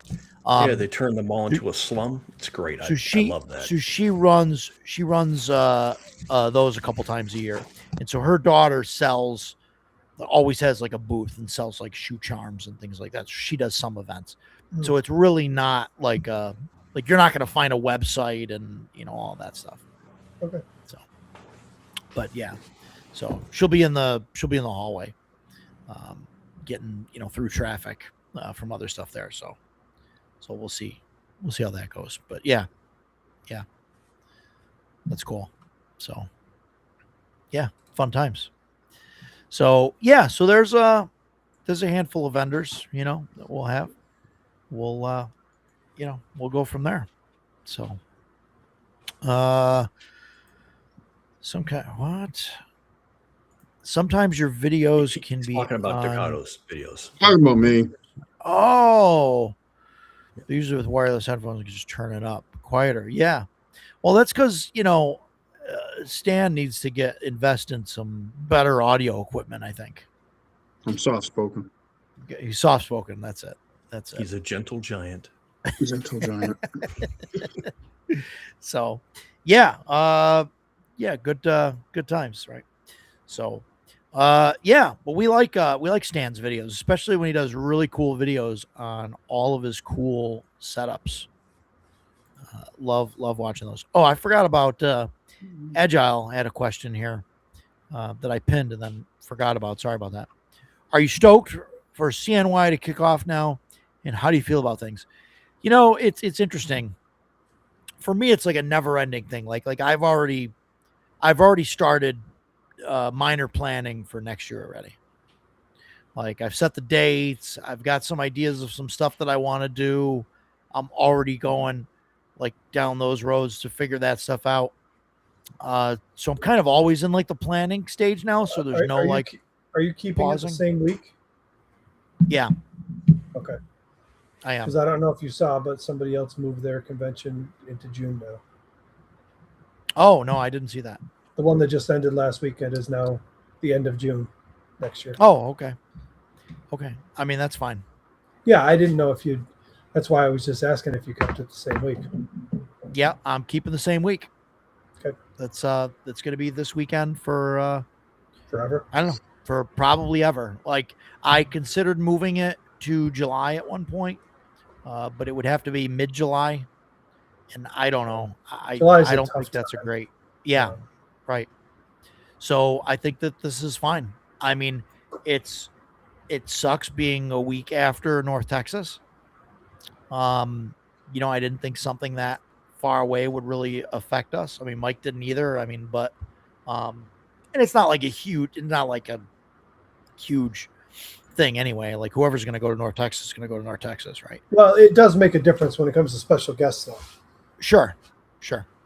But I mean, it is what it is. I think it's fine. And so this is probably where I'll stay. But yeah, I'm feeling great about things. I mean, my anxiety's starting to go up this week, but other than that, I mean, like everything's going good. Planning's going well, so it's good. So yeah, I'm excited for it. I'm excited for like everybody to be here and stuff to go and everything to just games to start happening and everything. Like seeing that and seeing everybody happy and that going on, that's like my whole thing. I love it, so That's your goal. Yeah, in that's life, is to make people happy. just to make people happy. Well, I mean, it's not just like make people happy, right? But like the gaming community, like when I see the gaming community happy, like people going around gaming and I can look around and say, hey, I did this, like I brought all these people together type of thing. Like, I mean, it's a good feeling, like, I mean, I wouldn't say that in general, but as far as gaming and stuff, like that's my goal, right? To like bring people together to game. Like that's all I want to get out of this. Yeah, that was definitely a high point last year. You and I were standing there at the edge looking around, and I had a big smile on my face, and you kind of looked stunned, like you had Yeah. big saucer eyes, and you looked at me and you said, I did this. And I was like, yeah, man, you sure did. I mean, that was like the thing. That was a good feeling. Because I mean, up until that point, like in my brain, there was going to be 20 of us in a room hanging out, and I was going to lose $2,000. Well, you would have lost because I told you I was going to go overseas. Right. No, right. Absolutely. But I mean, and I was content with that. I was like, okay, cool. But like, and then it like like at that moment was like the moment that Saturday morning. That was like when the rushing stopped and like you know, and I like had a minute to like take a breath and like looked around and was like, holy shit, this actually like I pulled this off, like it worked. Yeah. At that Like- point, the con was kind of running itself. It didn't require Right. 100% supervision. Yeah. Right. It's great. Oh, Agile. So thank you, Agile. You just don't know But- them well enough. Is all that is. Yeah, you just, yeah, there you go. Get to know me a little bit better. You'll understand. But yeah, and yeah, so this year's definitely a lot easier on my anxiety, levels. It's still there. I'm still a little nervous about, everything, just wanting everything to go, perfect. Like, I was on the phone with Jason a couple days ago, and he was like, what do you got to worry about? Like, it's fine. And I was like, there's lots of shit. I'm like I talked about the fire alarm at North Texas. And What he's if like, there's a thunderstorm and we lose I'm like, power? weather. Yeah. I'm like, So? weather. He's like, what, do you lose power? I was like, yeah, we could lose power. And like, So everybody's going to like, what are we going to do? Like, maybe everybody's I got should cell bring phones. lights and stuff. Like, I'm like, I get Go- into that. Go buy yourself a giant thing of freaking candles. A Bring big the thing hotel of down. like tea light candles at Walmart. It'll cost you next to nothing. Throw a couple of them on every table, and they'll keep Yeah. playing. Throw some tea lights out there. And yeah. Yeah. Um, It's mood lighting. No, but There's my just things like my that, point to that was, you can't control the weather, man, and we can't bring a 50,000 watt generator, park it outside, and fill it Just full of in diesel because Kathy Holtz will come down and smite us. But just in case. you can't worry about that. So Yeah. you can, but you shouldn't. Yeah. We're gonna play. Everything's gonna be fine. It's gonna be great. It's gonna be a good time, just like last year. Won't be any problem. Yeah. Selling cake and deodorant. Yeah. Seems like a winning vendor plan. Yeah. There are Um, times talking to you that I'm convinced that underneath that hat you've got tinfoil under there. Oh, Because you No think comment. No comment. you're paranoid and think the worst of everything. yes. I'm like, Yes. Sometimes, yeah. so you got that tinfoil hat. It's just hidden by your ball cap. Yeah, No, yeah, probably, He had yeah. surgery, and they split his scalp, peeled it back, put a coat of tinfoil up there, and then pushed the hair back and It's the sewed it dome, up. yeah. That's why he wears the hat. Yeah. Yeah, no, I know. I just think about all that stuff. I don't know. That's the way I am, so He just wants the rest of us to tell him he's doing a good job and inflate his ego. And oh, That's I what do. it Stroke is. the ego. Do it. Yeah. Do it. Yeah. No, that's definitely no, Roger, that's why I did nothing to all worry this. about. You're doing a great job, Roger. You're right. Thanks, Mike. Okay. That's why I did You're all the this. I best. planned this whole thing, this whole convention. I planned the whole thing, did everything, got it all going. Gonna do this every year just because I want. Like people to Agile pat me Monk on the says, back. we love you because of it. There you go. See, that's what does it for me. That's what does it for Here, me right I'll, there. I'll smash his ego down, though. Yeah, you're gonna have a great con, but you can't seem to get a Sunday group to stay together. How's Oh, that that's feel? true. That's true.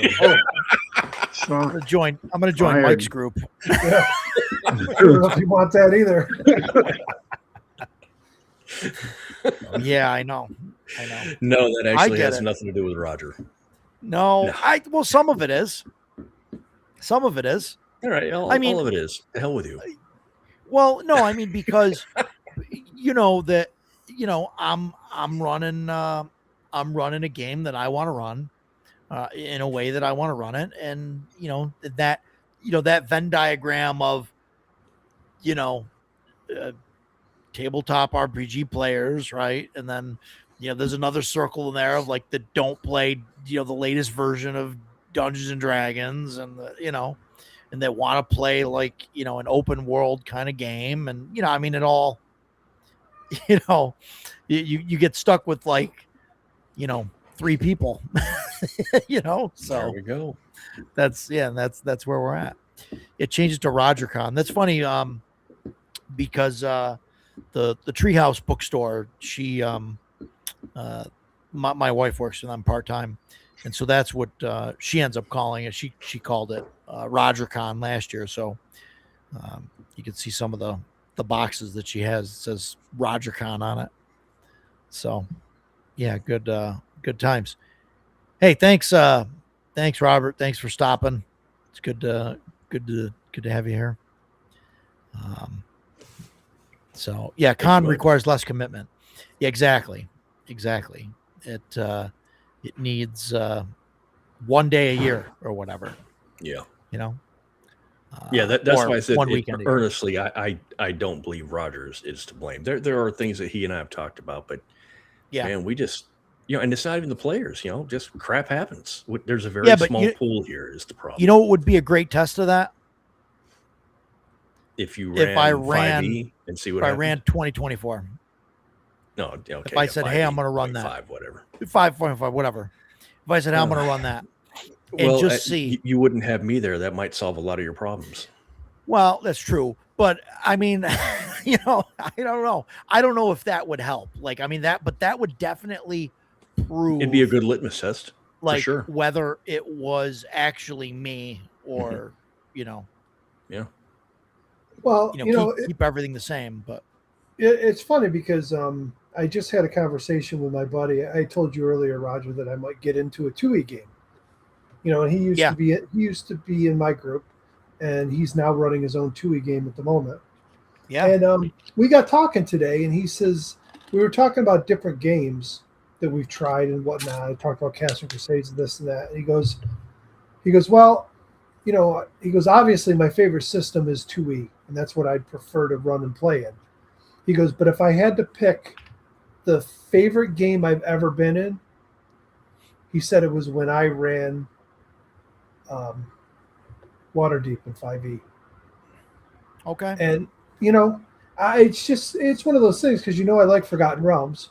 yeah. We're running 5e, and I'm not a fan of the system, but at the But time that helps too, though. If you're really into it, right. But at the time we were running 5e, so I wasn't like this totally sucks. I already had some reservations on things, but we ran Waterdeep Dragon Heist, and I built it the hell out, so it was probably twice as long as it should have been. And he said it was the most fun he's ever had in a campaign because it allowed for, I don't.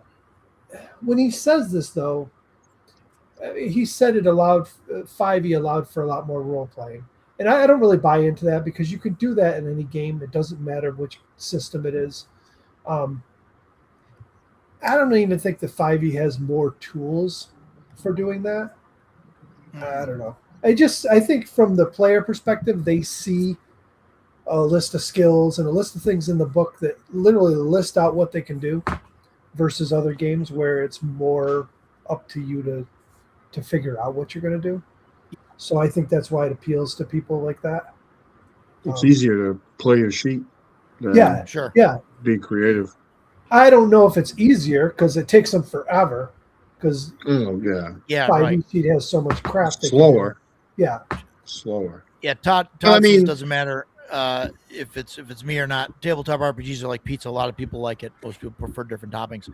It's interesting you bring that up. Around here, I don't know if it's like this everywhere or if it's just upstate New York, but we can't even agree on what type of pizza, let alone like forget getting to the toppings, because we've got like deep dish and New York style, Chicago style. We've got Utica style pizza here, which some people call it upside down pizza. And I mean, like, we can't even decide on that even before we get the toppings. So I don't know if that's just a Utica problem or what.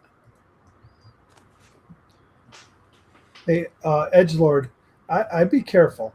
Just so you know, there's a back door right near the gaming hall, and Jason and I might drag you out there if you keep trash talking 2E too much.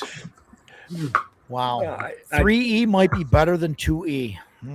I like both systems. I have bad memories from both systems, and I have a boatload of very fond memories from both systems. I'd be happy playing either one. I never played 3E, so I can't speak on it. I do know that when I was getting back into the game, I bought some 3E books, and it was not what I remembered the game. And when you Totally take different. when you take 15 years off from the game, and then you pick up a new edition of it, Yep. it never stuck with me. So 3 and 4 just got skipped entirely. Yeah, I've played them all. Yeah. I mean, and I've and not just like one session. Oh, I don't like this. Like I lengthily played all the D&D systems, and everybody already knows how I feel about 5e, and 4e is just better to be forgotten. Third edition, man, it for me it had the same impact that 5th edition has had. Like it reinvigorated it because people were playing 2e. Our books were all falling apart. And I was with military, so all of our stuff was all falling apart because 2e had gone out of publication.